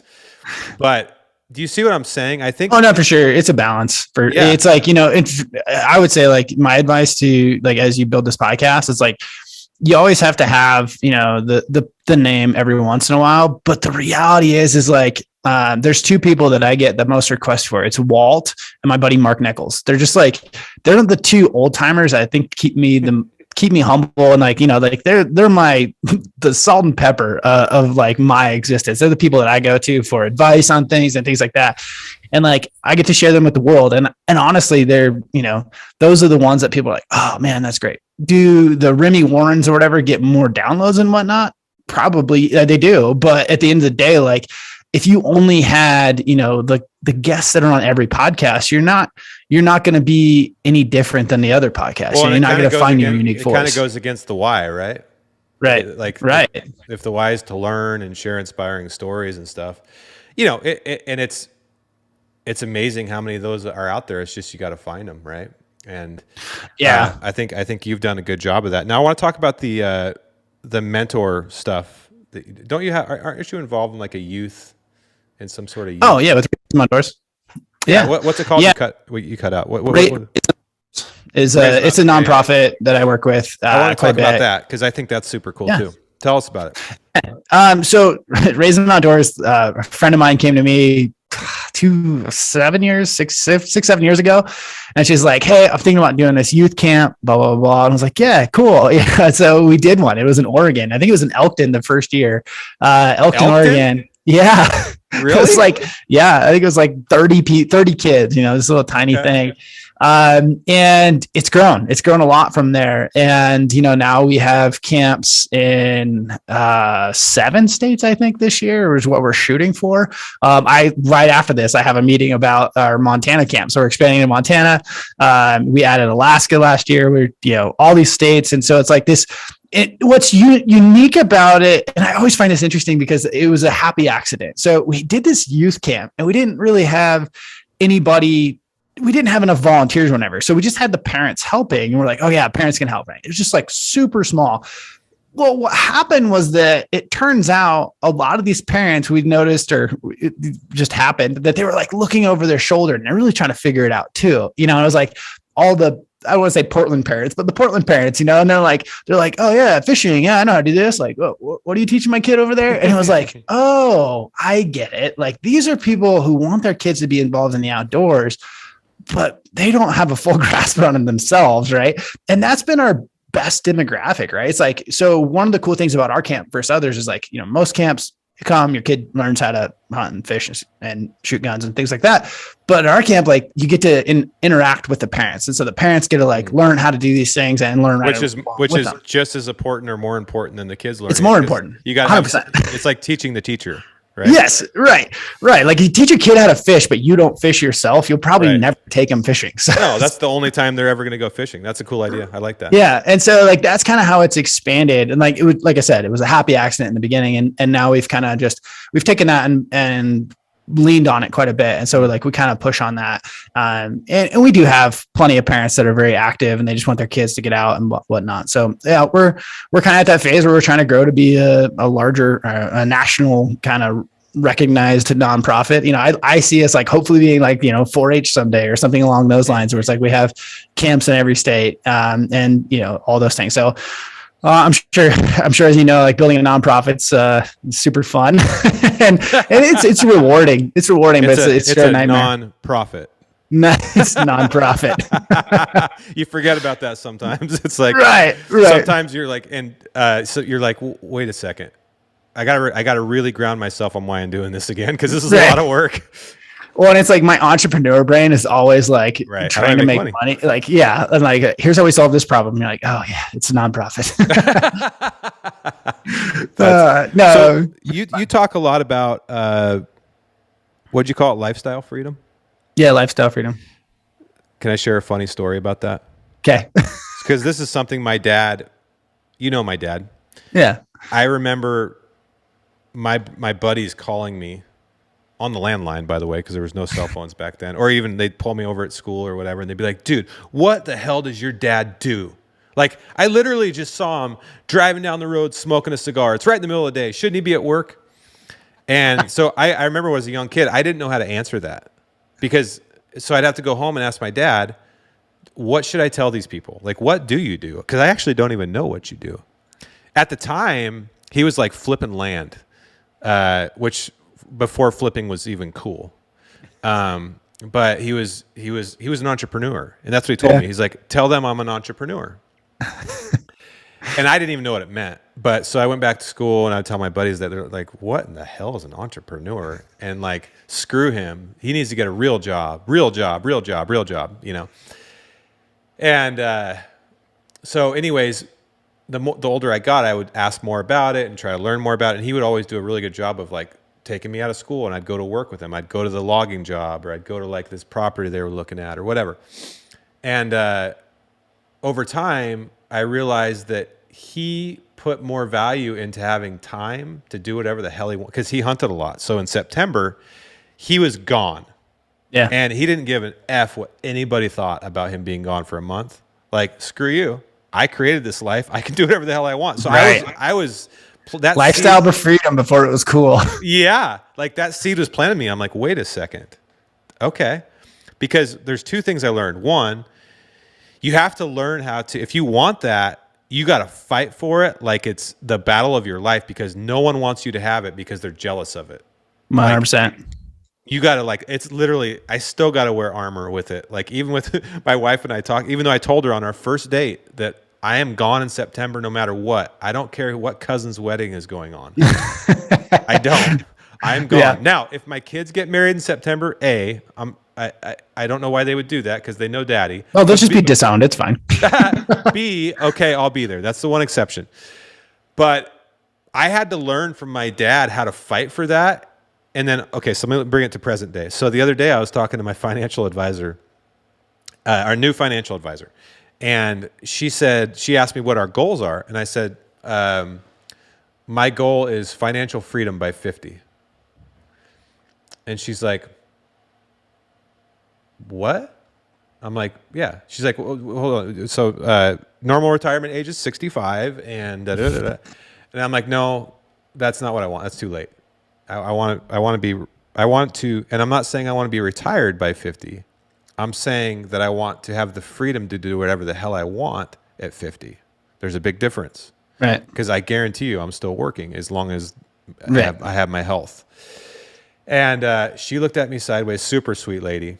But I don't know if she'd ever heard that perspective before, because this is a small town, and she's probably more used to the person going, I want a 401k, and then I'd like to pull it out when I'm 67. It's like, no, fuck that. I don't. That's great, but like we can do a little bit of that. But no, I want this. And I felt like it was another moment of where like no one is going to hand this idea to you, because it's not normal. It's becoming more normalized of this lifestyle freedom. Right. But it's, especially if you grow up in a small town where, for better or worse, it's pretty closed-minded. There's not a lot of open thought. It's like, you do this, and then you do this, and then you do this. You got to literally with every inch of your soul, fight for it. And I have it written on my wall, and I know how much time I have left to accomplish that by the time I'm 50. And I think about it every single day with every phone call I make and every decision I make about my businesses. That is my goal. And I will fight, and I will do everything to keep it. That's awesome. Do you feel the same way? Do you think that it's just, and I don't think it's malicious that people don't want it for you. I don't. Well, there might be people that are malicious, but I think mostly it's just comes from. It's most insecurities, man. It's just, yeah. So tell me what you think about that? Because I'm still testing the hypothesis, Cody. Maybe the financial advisor's right. She might be looking at me when I'm 50 and be like, yeah, dude, you still got 15 years. So ironically, my wife works for a company, the back end. So she works for a company that's back end for independent financial planners. And they've always pushed me to get a financial planner. And I was like, find me a financial planner that can beat me or like agrees with me, and then we'll talk. So I have very different thoughts on this. Right. Yeah. But again, like I could easily, and that was a goal for mine of a long time. I wanted $10,000 a month, whether I was working or not, by the age of 50. Mm-hmm. And like you, I'll never stop working. Like I have no desire. And it was funny because I remember I was pretty young and in mid 20s, right? And my mom sends me this article about this couple that had, some job, and they saved every freaking penny, and they retired at 35 or 40 or something like that. And I was like, A, that sounds like the worst life possible, and B, I'll beat that. Like it's like both, and like I've never been to like it wasn't like, oh yeah, you just gotta save every penny. Right. Like actually not a huge fan of Dave Ramsey, which is like very counterintuitive for most small town people, right? Drives me fucking crazy. It's great advice for people with zero self-discipline. But outside of that, like, no, I disagree. But it's like, like that's to me the goal, like time first. Yeah. And like, I think the best thing I ever did when I read the 4 Hour Work Week, it was a big push for this, but it set into motion, this sabbatical idea of like taking a sabbatical. For me, obviously that's a September thing, right? So like, I set out very early in entrepreneurship to say, okay, what does it look like to take the entire month of September off? I was like, what do I have to do? Like, and this probably started about now, right? So I think if you're listening to this, and because it's fun, people romanticize like, oh yeah, I would take off October, I'd take off September. Okay, put pen to paper. How are you doing it this year, this September? What September 1? What has to happen for that to be true? Like, come hell or high water, like you're leaving, like you're not allowed to work in the month of September. Like, what do you have to do to make that a reality? And I'll be honest, the first couple of years, it never worked. Like I would be a week and like all of a sudden I'm like at, some place trying to like, do emails and pick up the slack. And I had a lot, like I had a lot of pride in like being the hardest worker. And I really struggled, but basically I set that goal very, very long time ago. And I've worked to now where it's like, it's really not inconceivable for me to take off September, October, and November. Like I'll still work, and do things. But the reality is that goal of taking off September forced me to create systems that replaced myself, which those scale really well, right? So like you have the ability to now scale those out to even more months. And like, that's what freedom looks like, right? It's not being in the hunting industry so you get paid to go do the hunting thing, because guess what? That just turns it into a job. And then there's no exit, right? Like there's a lot of flaws in that ideology, but it's like, if you think you want to go hunting. That's a sandcastle, and we could talk about. Yeah. Like you're building a sandcastle, right? Like, I mean, everyone wants to be in the hunting industry until you realize your busiest season is, September. Like right. There was a short time in my life where I thought I wanted to own a bow shop, and, Ray Werdinger, who owns Pacific Crest, was like, no, terrible idea. Don't do that. It's your busiest time. Like it's the hardest to get away. Like try to replace yourself. Then you couldn't get people to work in there, and so that's, anyway, the long answer to this is like, yeah, for me, it set out as like September, but then it just became like, okay, how does that get bigger and bigger? And like, maybe how does that work out to like, what if I took 10 days off every single month of the year, and like, just like, what if, right? What does it look like? And these thought experiments get you into like, how do I create that? And what happens is like, what you think is a great idea for a business is like, okay, would that ever allow me to take September off? Mm-hmm. And there's a lot of businesses that don't. And this is how people end up starting a job and not a company, right? Like you have to be very conscientious about what you choose to do, because not everything allows you to just be free lifestyle businesses, right? Like there's a lot of truth to that. And then I think there's a lot of people that are like, oh yeah, my friend, he owns like 17 franchises and he has lots of time off. I'll do that. Well, there's a lot of timing there, right? And it's like, yeah, he worked his face off for 10 years with no Septembers off, no weekends off. And now he owns 17. So they scale. And like, so like all of these things, like thinking them out, and like people like your dad were the inspiration for me of like, man, this guy gets to go hunting all the time. I want that. How do I do that? And then it became this like lifelong, I'm burning the ships until I figure it out. Like that was my mentality. And I was like, I want that. And I don't care how long it takes. I don't care if I have to fail. I don't care what I have to do. I'll read every book, take every course. I'll do everything to figure out how to do that, because I knew at a young age, like I didn't want to be farming. I wanted to be hunting. And I was like, that was like step one for me was like, oh wait, all the people I know that are farmers don't bow hunt. Well, that rules that one out. I guess we're done there. Okay, so let me rephrase something I said. I want to own a farm. Sorry. I want to own a farm. I don't want to be a farmer. Right. Yeah. Do you really want to be a farmer? Because you can't bow hunt. That, right? But that's something that you've had to fight for every single day. Oh, 100%. I mean, think about how much criticism you've had. Think about how much resentment you've had. And I think about this all the time. You can't be friends with everybody if you have this mindset. You lose friends that, and it's, again, I don't think it's malicious.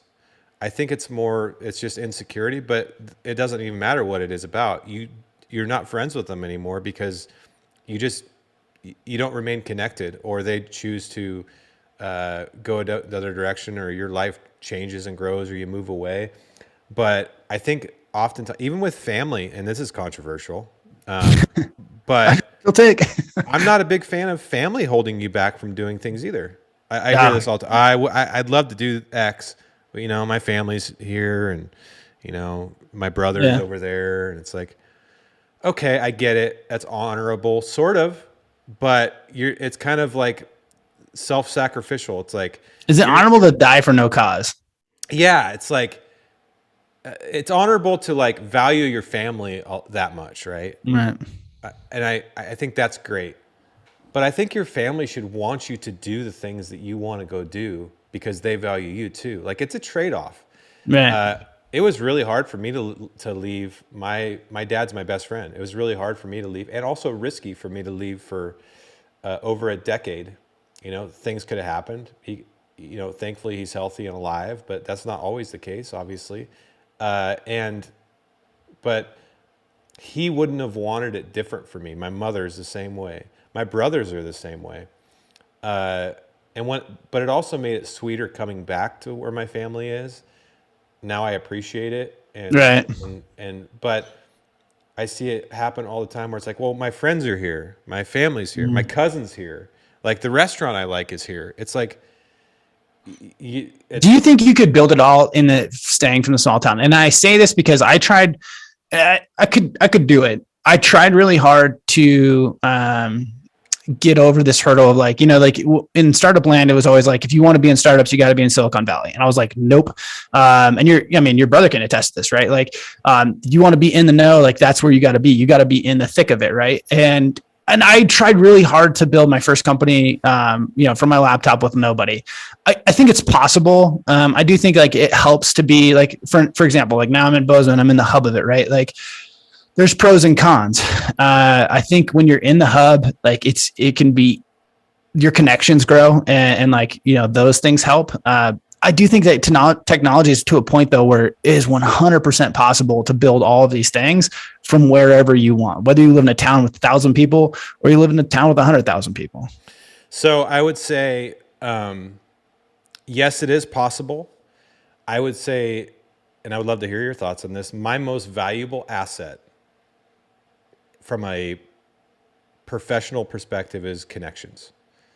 And I believe that I could be successful at whatever I want to do if I have a valuable product or service. And I'm not saying anything, because I have a lot of supportive people that are way smarter than me that I can connect to with one phone call.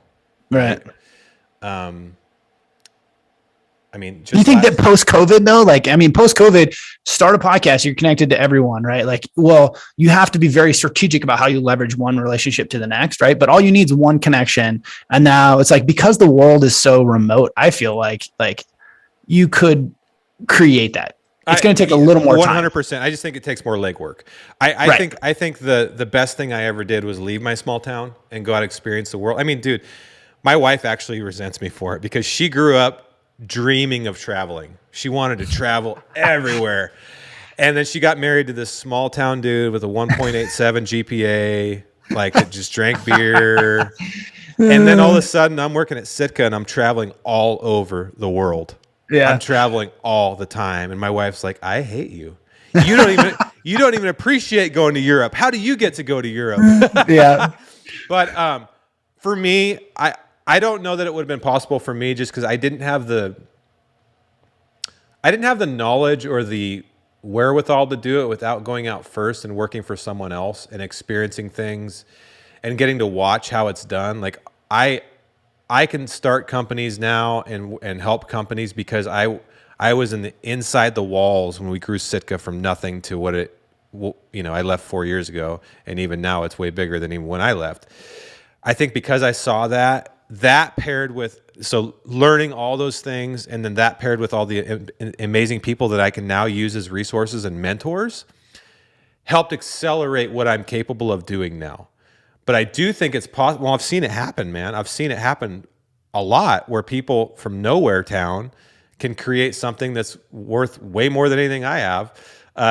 So it's possible. I just think that level of dedication and legwork that it takes is a lot, and discipline and again, the earmuffs, because if you're living in some small town and you're like, I want to start a YouTube channel around what, or I'm gonna be the next Born and Raised, or I'm using the honey. Mr. Beast.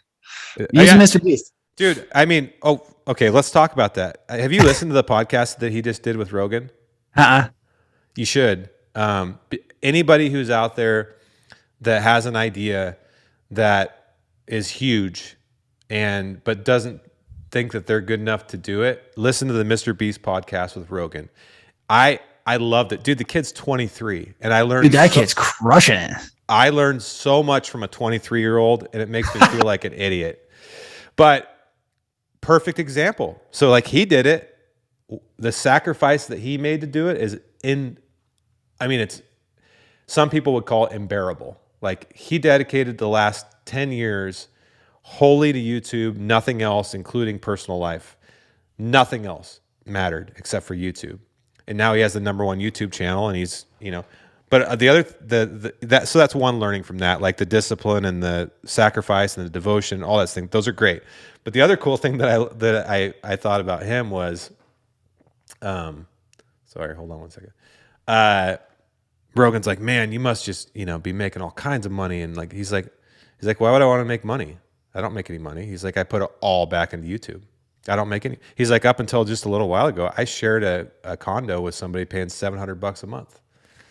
And I've heard that his like margins are paper thin. Like, cause he was talking about that on someone else's podcast, and he was like, yeah, we don't make very much money at all. Dude, they did cause their videos are getting bigger and bigger and bigger. Like their ideas are like, when Squid Game was popular on Netflix, like 6 months ago, he recreated a Squid Game. And just that video cost him $4 million to produce. That's insanity, dude. That's so insane. Like, just such high risk. He's like, we forecasted it to take like $1.5 million or $2 million, but it cost $4 million to make that video. And then they did another video where they literally bought an island in the Caribbean and gave it away. And they had to bring in like hundreds of tons of sand to make a beach on it because it didn't have a beach, and they wanted a beach. So he's like, he literally said that. Joe's like, what, you're making money. He's like, I don't make any money. But he's like, I also don't want. He's like, what am I going to do with money? All I care about is YouTube. I just want to create YouTube videos. Joe's like, well, haven't you saved any FU money just in case? He's like, no. He's like, no, I haven't saved anything. That's insane, dude. But I think that's a little extreme. I'll be honest with you. But there's a lot of good learnings in that video for like the things we're talking about. I'll definitely check it out. Yeah, you should check it out for sure, man. But I don't know. I just for me, Cody, just to answer your question, I think the best thing that ever happened to me professionally was Sitka. But it's not necessarily more of it was learning self-confidence, and that a small town kid with horrible grades that's made a ton of mistakes and didn't have any vision for his life can do something that's amazing and be part of something that's amazing. And that was like the Wizard of Oz comment that I made earlier. That's when I realized it. That's when I realized that the amazing things you're seeing being created around you, they're being done by people that are just like you. You just don't realize it yet, or you may never realize it. Right. But the only way that you're going to realize it is by starting to execute. Like, get yourself out in the world. Like, I love how you were going to conferences and reading books. See, I didn't do that, Cody. I didn't realize the value of that stuff till later. Like, you had the vision to do it way earlier than I did. It's funny how I got in the hunting industry. Like, I built an ammo company. And when I got into the hunting industry, I just went to every single trade show, and I would go to like 6 trade shows a year and just hang out. Like, I didn't have a big, I'd have meetings and stuff, but I didn't know anybody. So I would just hang out. You made a ton of connections. I remember seeing you. You're like hanging out with all the people, man. And like, dude, I thought that was so courageous. Like, most people don't have the balls to do that. They're like, oh, I don't want to go to the hunting show. I don't know anybody. It's like, that's exactly the fucking point. You go to the hunting show to meet people. Pro tip, the best thing I ever did was I'd go alone. Because that gets you into every dinner, it gets into everything. Because if you go with somebody else, like all of a sudden now it's like, oh, well, and nobody likes to go alone. But, like I was just like, I would go alone very intentionally.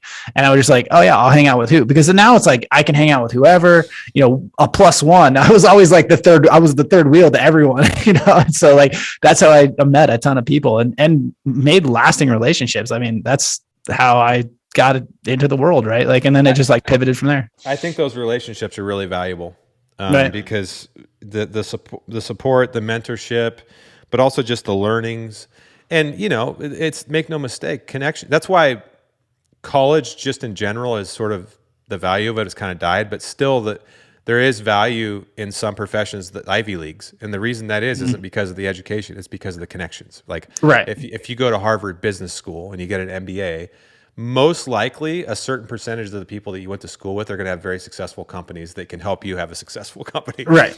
In the hunting industry, it kind of works the same way. Like, if you go hang out and just, like, I remember, Cody, like, just all of a sudden, like, you start showing up in all the places, and I'm like, dude, the hell yeah, man. But like, the music industry works the same way. Like, if you want to be successful, like on the mainstream level, your odds of success go up a ton if you live in New York, Los Angeles, or Nashville.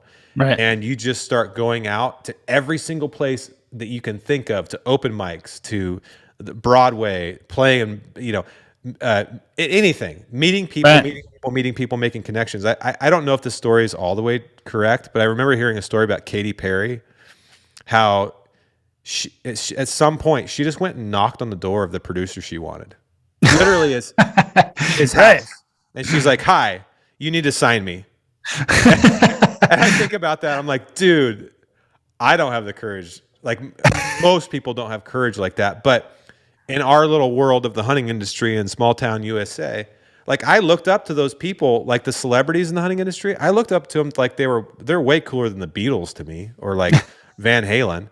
Like, Will Primos to me, growing up, was like the biggest celebrity I've ever heard of. Like, and one day I walked into ATA show and he was standing right there. And I'm like, holy shit, that's Will Primos. And then 5 years later, I'm like hunting with him in Mississippi and becoming friends with him. Yeah. I'm like, this is surreal. I can't believe this. But then I realized Will was just like you or I. He grew up in nowhere, Mississippi, working for his family's restaurant business, and he just had the entrepreneurial spirit. And that's a whole other story. But the point is, what I realized is the guy that I looked up to as Van Halen was just like me in the sense of small town, rural America, just someone with entrepreneurial spirit that created something that people valued enough to pay money for, and then he just built this company. He's successful, and all of a sudden but I just think what you did, having the balls to just go put yourself in the community, make connections, start companies, that takes courage, but it helps accelerate everything you're doing. And those shows, that's what I was going to say. Two things about the shows, if there's anybody out there looking to get in the hunting industry, I'll give you both sides of the coin. Go to the shows, just like Cody did. Go to all of them that you can afford. Even like the local sportsman shows, you're still going to have people there that you can make connections with. And don't be annoying and like be like, hey, I have this new TV show. You should give me money. Don't be like that. Go hang out with people. Drink a beer with them. Be a normal human. Don't sell yourself. 100%. Just be a human that authentically loves the trade of whatever if you're a surfer, go to the surfing show, hang out with the industry, become entangled, because you'll find yourself like all of a sudden you're like, holy shit, I'm going to dinner with Will Primos, or I'm going to dinner with Steven Ranella. This is cool. Right. But here's the other side of it. You got to know what you want. Like, I will never, like, my 11 years full-time in the hunting industry, I wouldn't trade it for anything. I loved it. It's one of the most special moments in my life. But also, my goals have changed a little bit. So, like, my goal of, by 50, having creative and financial freedom, I would not have been able to accomplish that working full-time in the hunting industry. There's just, unless you're a founder or own a significant share of something, that is not going to happen. Because no one is getting rich in that industry. They're doing it because there's a lot of wonderful people and it's a great industry to work in. When I went to hunting shows on the other side of it in the hunting industry, and the people that I met that I admired the most, do you know who they were? That were hunting all over the place? They were people that owned construction companies. Right. Or whatever. 100%. I'm like, dude, how are you? Like, what do you mean you're doing X? You're hunting 3 months a year. They didn't work at at No, any of the companies I was working for. no. I noticed that, and I'm like, wait a second. Okay, so the next phase of my life, that's who I want to be with, or that's the next phase of my life. That's who I want to be like, while also supporting the industry I love. I want to create, like, I feel like that's probably a better route to create what you and I were talking about. Yeah, I think there's a lot of ways to do it. That's what I want to point out to people is that I feel like with the growth of YouTube and a lot of the people in the front of it, like I think there's a little bit of false reality there of people saying like, oh, this is what I want to do. And I think it's a case of the 22-year-old, right? It's a case of the 22-year-old where you just don't really know what you want. And I think there's a few people that do, but I think it's actually pretty rare. And so for me, it was like, I never wanted to be in the hunting industry. I remember getting this like comment, a review on my podcast. It was like, you'll never make it in the hunting industry. And I literally laughed. I was like, that was never the goal. Like I have like tried really hard. And like, I've had to really tell myself, like, there's been a lot of opportunities like, hey, let's do this film, let's do this YouTube thing. And I was like, no, I have to lay a foot down and say, that's not, I don't elk hunt to produce content and to do this thing. Like I'll do one every once in a while, but that's like actually hindered my success if you call it that. But it's like, I had to be very true. And I was like, that's not what I wanted. Like that was never the goal. My goal was like, be able to hunt as much as I want and make $10,000 a month, whether I'm working or not. Is that still your goal? No, not really. No, probably not. I mean, I eventually, I think you get the one thing I've found from myself and friends that have achieved it is that we all seek 100% financial freedom to like be able to have money just coming in passively and do nothing. But when you get there, you realize it's pretty hollow and there's no purpose. And so for me, it's like, and I'm not big, like I'm not big on the whole, like, leaving your mark or whatever. Like we're all going to die and we're all going to be forgotten. So it's a balancing act of like, I want to be able to do whatever I want to do. Like, that's it. Like to me, I like, whether it's like hunting this week or, you have to have a certain amount of money to do that though. Right. I want the freedom to do whatever I want. I don't necessarily care if I'm remembered. I don't, care if I'm the nicest, humanitarian in the world. Like it doesn't really matter to me. Like I just want freedom and I want to help other people get to that freedom as well. Cause I know how much it can feel like you're an outcast when you're trying to accomplish that. And which is comical to me because it's like, it's actually pretty cool, right? Like if you have complete freedom to do whatever you want and make money however you want, or just not even have to worry about everything making money. I think there was a time in my life where like everything had to make money and now it doesn't because I have other ways of making money. And that's true freedom, right? Like I remember in the early days of being in the hunting industry, it was like everything I had to do, I had to make financial sense. And like, I had to make money in those avenues. And now it's like, it's funny because it almost becomes easier once you stop caring and being like, I don't really need it anymore. It's like, cool. I'd love to work with you. I don't really care about the money side of it anymore. Like I'd rather work with people I want to work with and not have to, the hunting industry is very political, right? And it's very, I would say then political and like affiliations and teams and tribal. Very tribal, right? It's a good way of putting it. And so it's like, I just like, okay, I'll just step semi away and work with the people who I want to work with. And like, because for me, I had to like have this question of what did you really want out of it? I was like, I want to be able to go and do all these experiences I probably wouldn't otherwise. And I think that's what it's great for, right? Like, I think there are ways to be able to go have all these experiences, go on cool hunts, and do really cool things. That's what I see. Right. And like, you could do that other ways. I 100% agree. But for me, it was like, I just want to do enough to be able to go do cool things with cool people. And that's enough. I'll do everything else through entrepreneurship. Yeah. Experiences. That's something we haven't talked about. I think you and I put a lot of value on experiences. And but again, this is another one of those things. I was spoiled. I was lucky. My dad taught me that. My dad used to make good living, like a great living for where we lived, but we didn't go to Disneyland. Right. We went elk hunting, or I remember I've traveled all over the West, fly fishing out of a float tube. On rivers, we caught salmon. We also did things like, he showed me places, or my mother too, obviously, but like our family made a point to go on pretty big trips, go skiing, go to even Hawaii, even though it was really expensive and they didn't save any money. they spent it. And I think those experiences kind of were embedded in like, or the value of experience was like planted in my soul. So now that I have kids, we're like planning out every spring break and summer vacation now for like going forward. Like, okay, what's the, cause I'm so tired of like these piles of presents under the tree at Christmas that's just end up in like boxes in my kids' room, like plastic guns and all the crap and material. And, you know, it's fine. They get some enjoyment out of it. But like kids used to have like one toy and then they were kicked outside. So now me and my wife are aligned. We're like, okay, every Christmas there'll be a few toys for sure, but we're spending most of our money on planning what that year's experiences are going to be. So like next year, for example, we're going to save all year and we're going to take the kids to Europe. That's awesome. And probably Spain or somewhere like that. Because we only have a certain amount of summers left with them.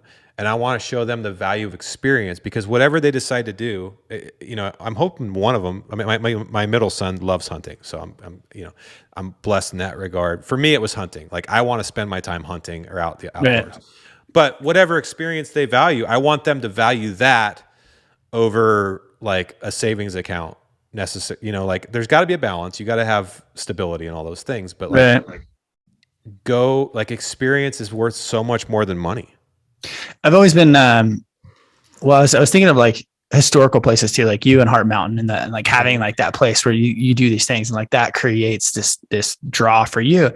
But one of the things, you know, I've said for a long time is like buy tags, not gear. And I got a lot of, I don't know, kickback from this, you know, and in the industry, it seems to be the opposite. It's like buy gear. It's so funny what people give you kickback on. Yeah. Like, and it's like, who has time to do this? My point is more like, it's not that I don't value quality gear or whatever, like whatever. It's more about like spend money on experiences. Mm-hmm. You know, last year I went on a big caribou hunt. It's really not that expensive. Like I think I spent like $1,800 and I just used miles. So we're $3,000 tops to go on a caribou hunt. And it's like, I guarantee you, if you kept track of your finances, you spend $3,000 a year on stupid shit. Like I run my QuickBooks for my personal finances the same way I do for all my companies. And I have a category that's like dumb shit. And I have to categorize, like if I go buy a monster at the store or something like that. And this is like, it's like, it pains me a little bit. Right. Like, and I'm not a save every penny, right, type, but I force myself to categorize because it makes a mental note that I'm spending too much on dumb shit. And for me, it's like, I would much rather spend $3,000 on an experience that is going to last a lifetime than, you know, a year's worth of, you know, eating out and Monster energy drinks or, you know, whatever from the store. And like categorizing those experiences are going to last a lifetime. You know, the interesting thing about experiences is like when you purchase or you set forth a plan to go on an experience, you actually get to pre-enjoy it. You're thinking about that trip, right? So I actually like to plan them a year in advance. So this year I'm going to Kodiak. Now I can like almost have excitement and enjoyment from like thinking about the trip in the future. Right. And like, that's what I love about going on a trip. And it's like, you get to plan it in the future and you get to like relive it in the past and all these things. Like, man, go on more of those and less on brand new pickups and those things. Like I just, buy experiences that'll last a hell of a lot longer. They absolutely do. I mean, when I'm in a tough place in life or having a hard day or whatever, I'm super stressed out, those experiences are what I think about. Like I think about all the time. Like I'm lucky because I have many, right? But I think about all the time, you know, hiking out with the sheep on my back in like remote British Columbia with my buddy Dustin Rowe, like in the feeling of the wind on my face and like looking out over a remote lake and like moose country and these huge mountains. And like, when I was there, I was like trying so hard to like take a million pictures in my mind because I knew that I may never be there. Actually, I know that I probably will never see that specific country again, but I will never be in that moment again.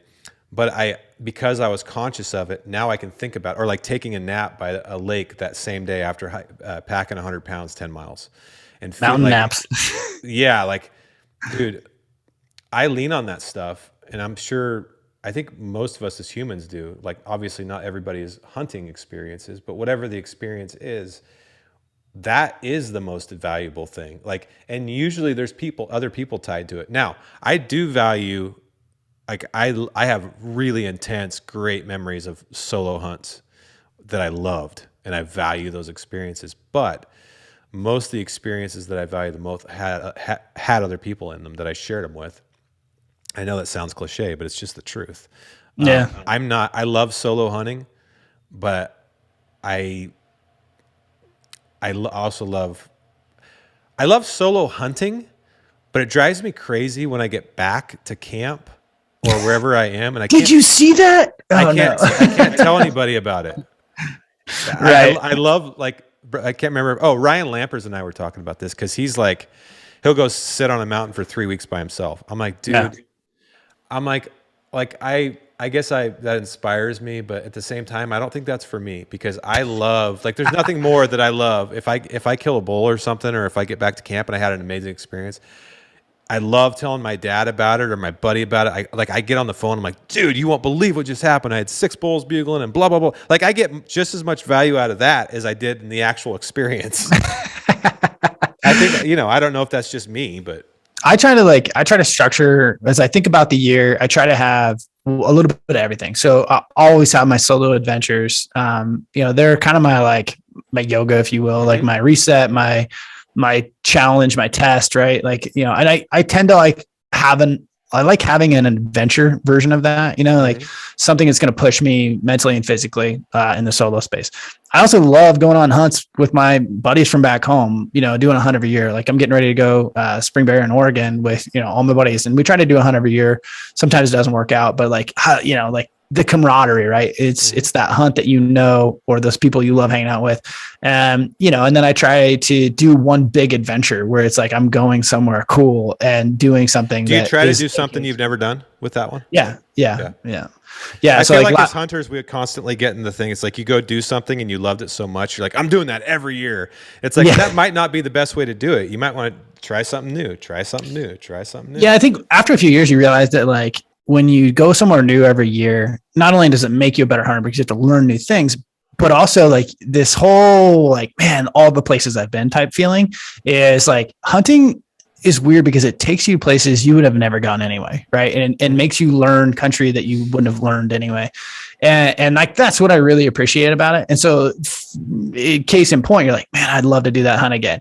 It would be fun. But for me, it's always like, I've just learned about myself that I love planning a hunt. I love, figuring it out and doing something new every year. And so, like, there's a bunch of them that I want to do again, but I always try to do one, and it doesn't have to be crazy, but it's weird how fast your schedule fills up. But we were on a hunt, and one of my buddies who's become a good hunting partner of mine, and we do a hunt every year. And it's like, so I like having that hunt, and he's like, yeah, dude, I think I'm like booked out to 2025. I'm like, what? That's crazy. And then I start doing the math. I'm like, oh, you're right. Like, it's not that hard to be like, when can I do that hunt? You're like, well, in 4 years I have an opening. It's like, it's crazy. No, absolutely. And that's hard too, is like melding your schedule with your best hunting buddy's schedule. It's hard. Yeah, that's hard. But super hard. I agree with you on the money thing. Like, for example, I applied for Wyoming here, whenever that was, a month ago. And then I applied for Montana here last week. And, both of those tags now, if you do the way I did it, are $1,300 a piece. It's crazy. That's a lot of money. That's a caribou hunt. That's a lot of money. But I'm like, you know what? I value that month so much, and I value every bugle that I hear so much. It gets me through the rest of the year. Yeah. That I will spend that money. I don't care. I will figure out. I'll put it on a credit card. I don't even care, because you know what? I'll pay the credit card. Yeah. I think there's two things that, like, I would advise people, and it's just like things that I picked up over the years. Maybe this is for better or worse, but I learned a long time ago, and one of these guys I was following or whatever, and he said, he never worries about money spent on education. Like, it's never even crosses his mind. Like, he'll spend any amount of money on things that educate. That's kind of how I've been as well. And it's like, so when I had Audible and I was learning and books and courses and all that, I was like, It doesn't matter what it costs. And then the other one for me is like tags. To me, it's like, someone will message me like, oh, I don't know if I want to spend $1,000. Like, what are the odds I kill something? I'm like, you're not paying for the killing something or the, shooting that animal. You're paying for that experience to go do that. So if you kill something, it's a bonus. So in my mind, like, I really never worry about the cost of a tag. Like I'll get tags, drives my wife nuts, but I'll get tags and never even go on them. She's like, well, that's just a waste of money. I was like, yeah, but it was the opportunity. And like, it's just the game, it's like, there's two things I don't ever worry about. It's like tag costs, and education costs. There's like the two that I just don't even worry about it. We'll figure it out. Yeah. I'm in the same boat. And just having that tag, like I've had, like last year, I had no other out-of-state tags. It's the first time in a while that I haven't hunted out of state. And Oregon, where I was hunting Roosevelt's, wasn't very good. I mean, I killed a bull and everything, but I didn't fill my bugle cup. Like I didn't hear very many bugles. It was just a cup. Yeah. Like I that fuels me. Like I said, it fuels me all year round. So I mean, I had a good season. I got one. That's not the only way I measure things, but at the end of the season, I'm like, you know what? I love Roosevelt hunting and Oregon's great, but I have to every year have something else to look forward to that's outside of my comfort zone or even just outside the state. And yeah, I have friends too. I'm sure you do too, Cody. We're like, man, must be nice to hunt out of state. It's like, meanwhile, you have a $40,000 salmon boat that you use 3 times a year. Right. It's about priorities, guys. And, Cody and I make it a priority to save the money to put in out of state. And then we also fight for our time to make those trips actually happen. Because trips are another one of those things that no one's fighting for you to be able to go. No one wants you to leave work. Your wife doesn't really want you to leave. I mean, she might support it, but she would love it if you stayed home. You have to fight for that time with every inch of your being. And, so you put in for those tags. You look forward to it. You made a good point earlier, Cody. Like I look forward to those trips. And I almost, like you said, I almost get just as much enjoyment out of that as I do actually going on them. And then at the end of it, it's kind of a downer. You're like, oh, man. Well, and then you start, okay, so let's start planning again. Like, what are we doing next? That's, I don't know. That's a form of being rich, I guess, is no pun intended with your name, Cody, but like, I think I used all the puns, so it's fine. I'm like you. I know people that are insanely cash wealthy, or they have high net worths in terms of finances, but they haven't had any experiences. That's crazy to me. I know, but so tell me if this is right. This is the way I look at it. Like, I'm not one of these people that's going to sit here and say you don't need money to have to have experiences. You might, maybe not. The experiences I want to have do have a cost, usually, of some shape. So I think you got to find a balance. Is like, if you do find a way to make a lot of money, how do you reinvest that into time doing things that you love? Having it just sit in your savings account, especially today with the way inflation is, it's like a total waste of time. So like, either you're investing it in something that's going to grow your money, or you're investing it in experiences, in my opinion.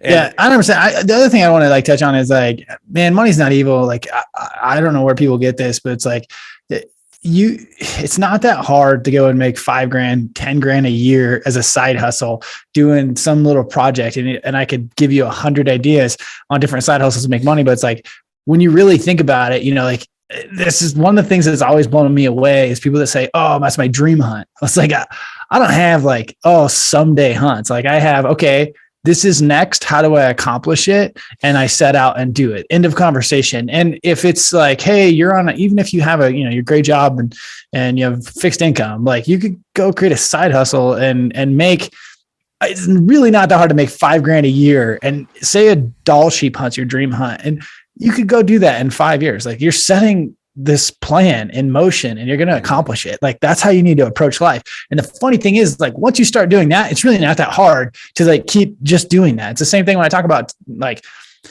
batching everything you do, or like controlling your time and like taking September off. Like, once you do that once, it's repeatable. And the same thing is like, once you go and figure out how to make $5,000 of extra money to go on a cool elk hunt or a cool caribou hunt or whatever, it's not that hard to repeat that. And all of a sudden you get in this system of doing it. And like all of a sudden now it's like, oh, how do I make 10 grand? How do I make 20 grand a year? And that's my hunting budget. And the cool thing about that is like, there's a lot of people that are like, how do I negotiate a hunting budget with my spouse or my significant other? And he's like, I don't know. My wife says this is kind of shady. She doesn't care what I spend because I have a company for that. That's kind of my joke around the house. Like, oh, there's a company for that. But at the end of the day, it's like, if I was giving advice to someone, it's like, you come into hunting late. Like my wife met me when I was full blown in this, like she wasn't changing that. But if you get into hunting late, a lot of people have problems like, okay, how do I tell my wife I'm going to spend $5,000 a year doing this thing?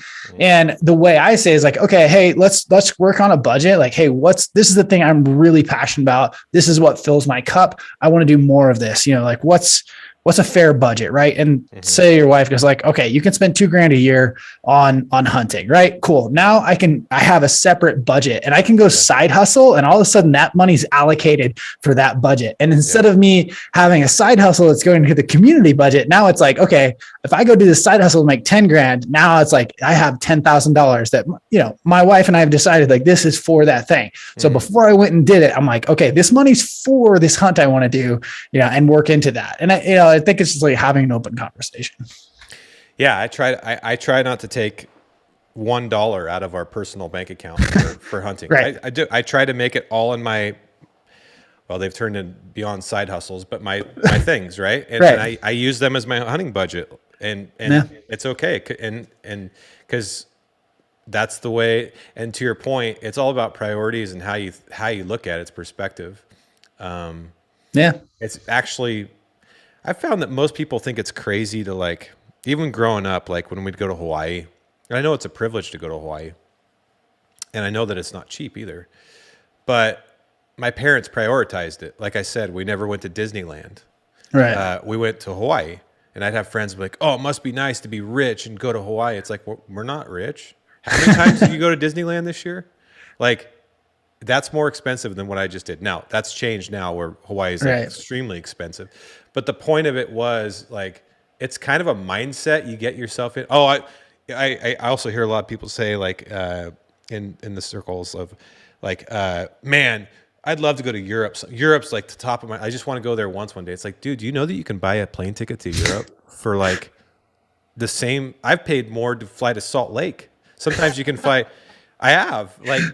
And then you can buy a train pass. I actually had that conversation with that kid that was in here, or excuse me, another actually a young woman in this case that was asking me like about what she should do with her life and stuff. But she's always wanted to travel, and she was like 22 or 23, and I'm like, so what's holding you back? She's like, yeah, nothing.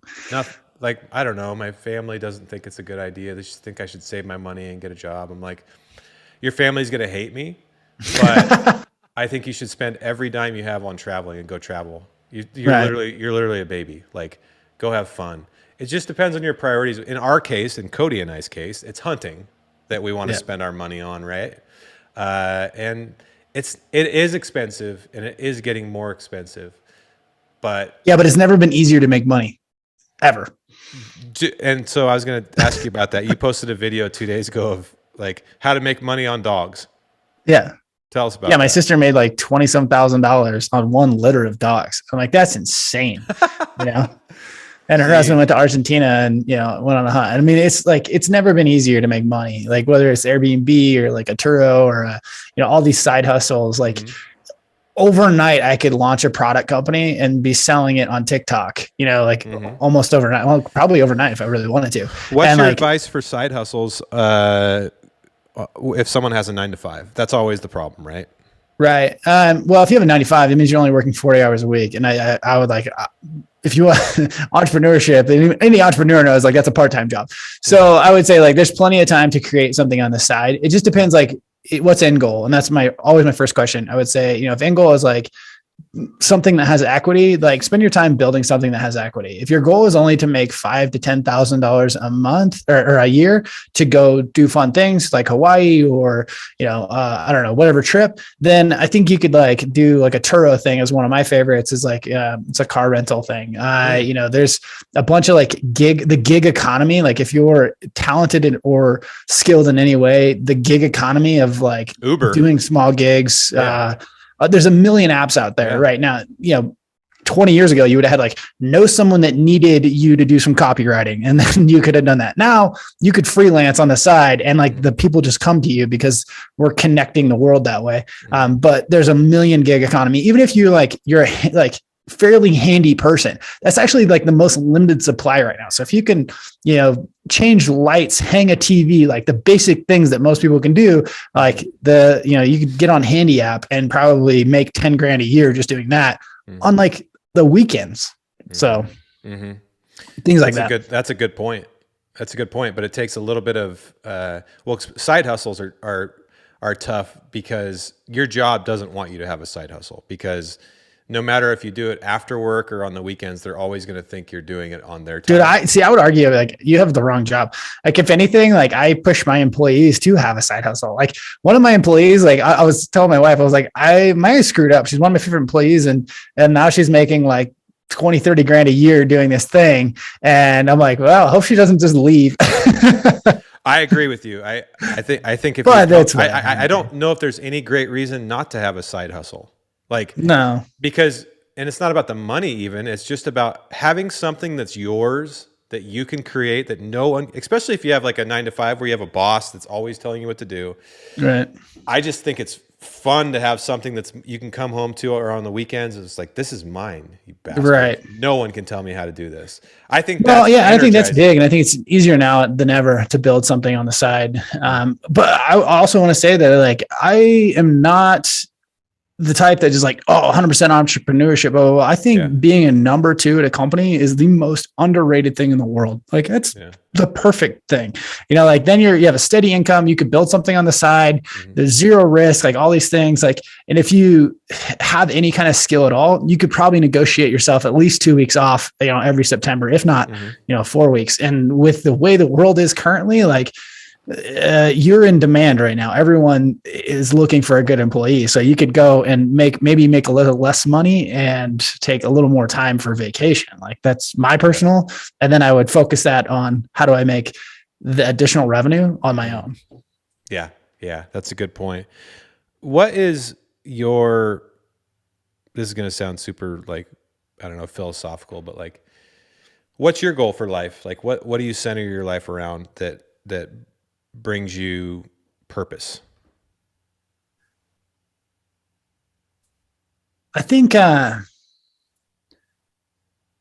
kind of separate the two because like if I was to look at like what does happy me in 10 years look like, I would say to be at peace, right? And like I think that's the hardest thing in the world to do, to have like, and I think we all chase happiness, which is like, I don't want to call it a false god, but it's like, I think peace is a better thing to search for. And to be at peace with everything, to be at peace, like I'm fairly high strung, high energy. My brain doesn't stop. And so for me to like cultivate true peace is like, okay, that's eventually what I see myself working towards.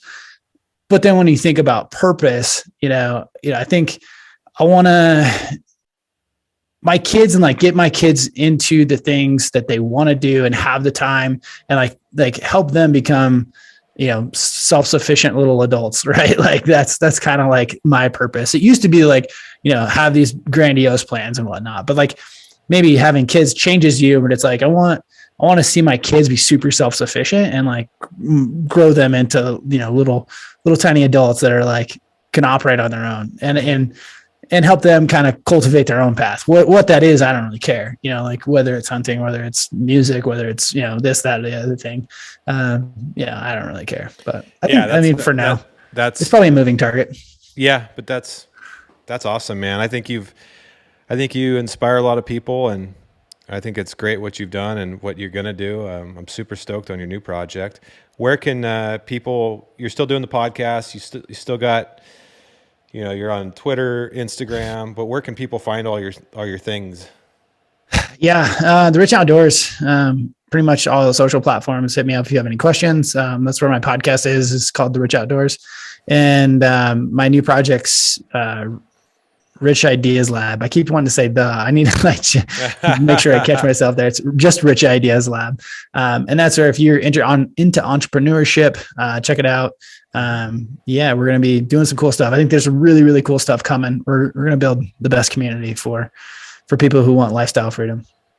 Cool, man. Well, I appreciate you coming on today, and let's do this again. If you're coming out here bear hunting, you better give me a call. Yeah, will do, man. All right, dude. Thank you so much.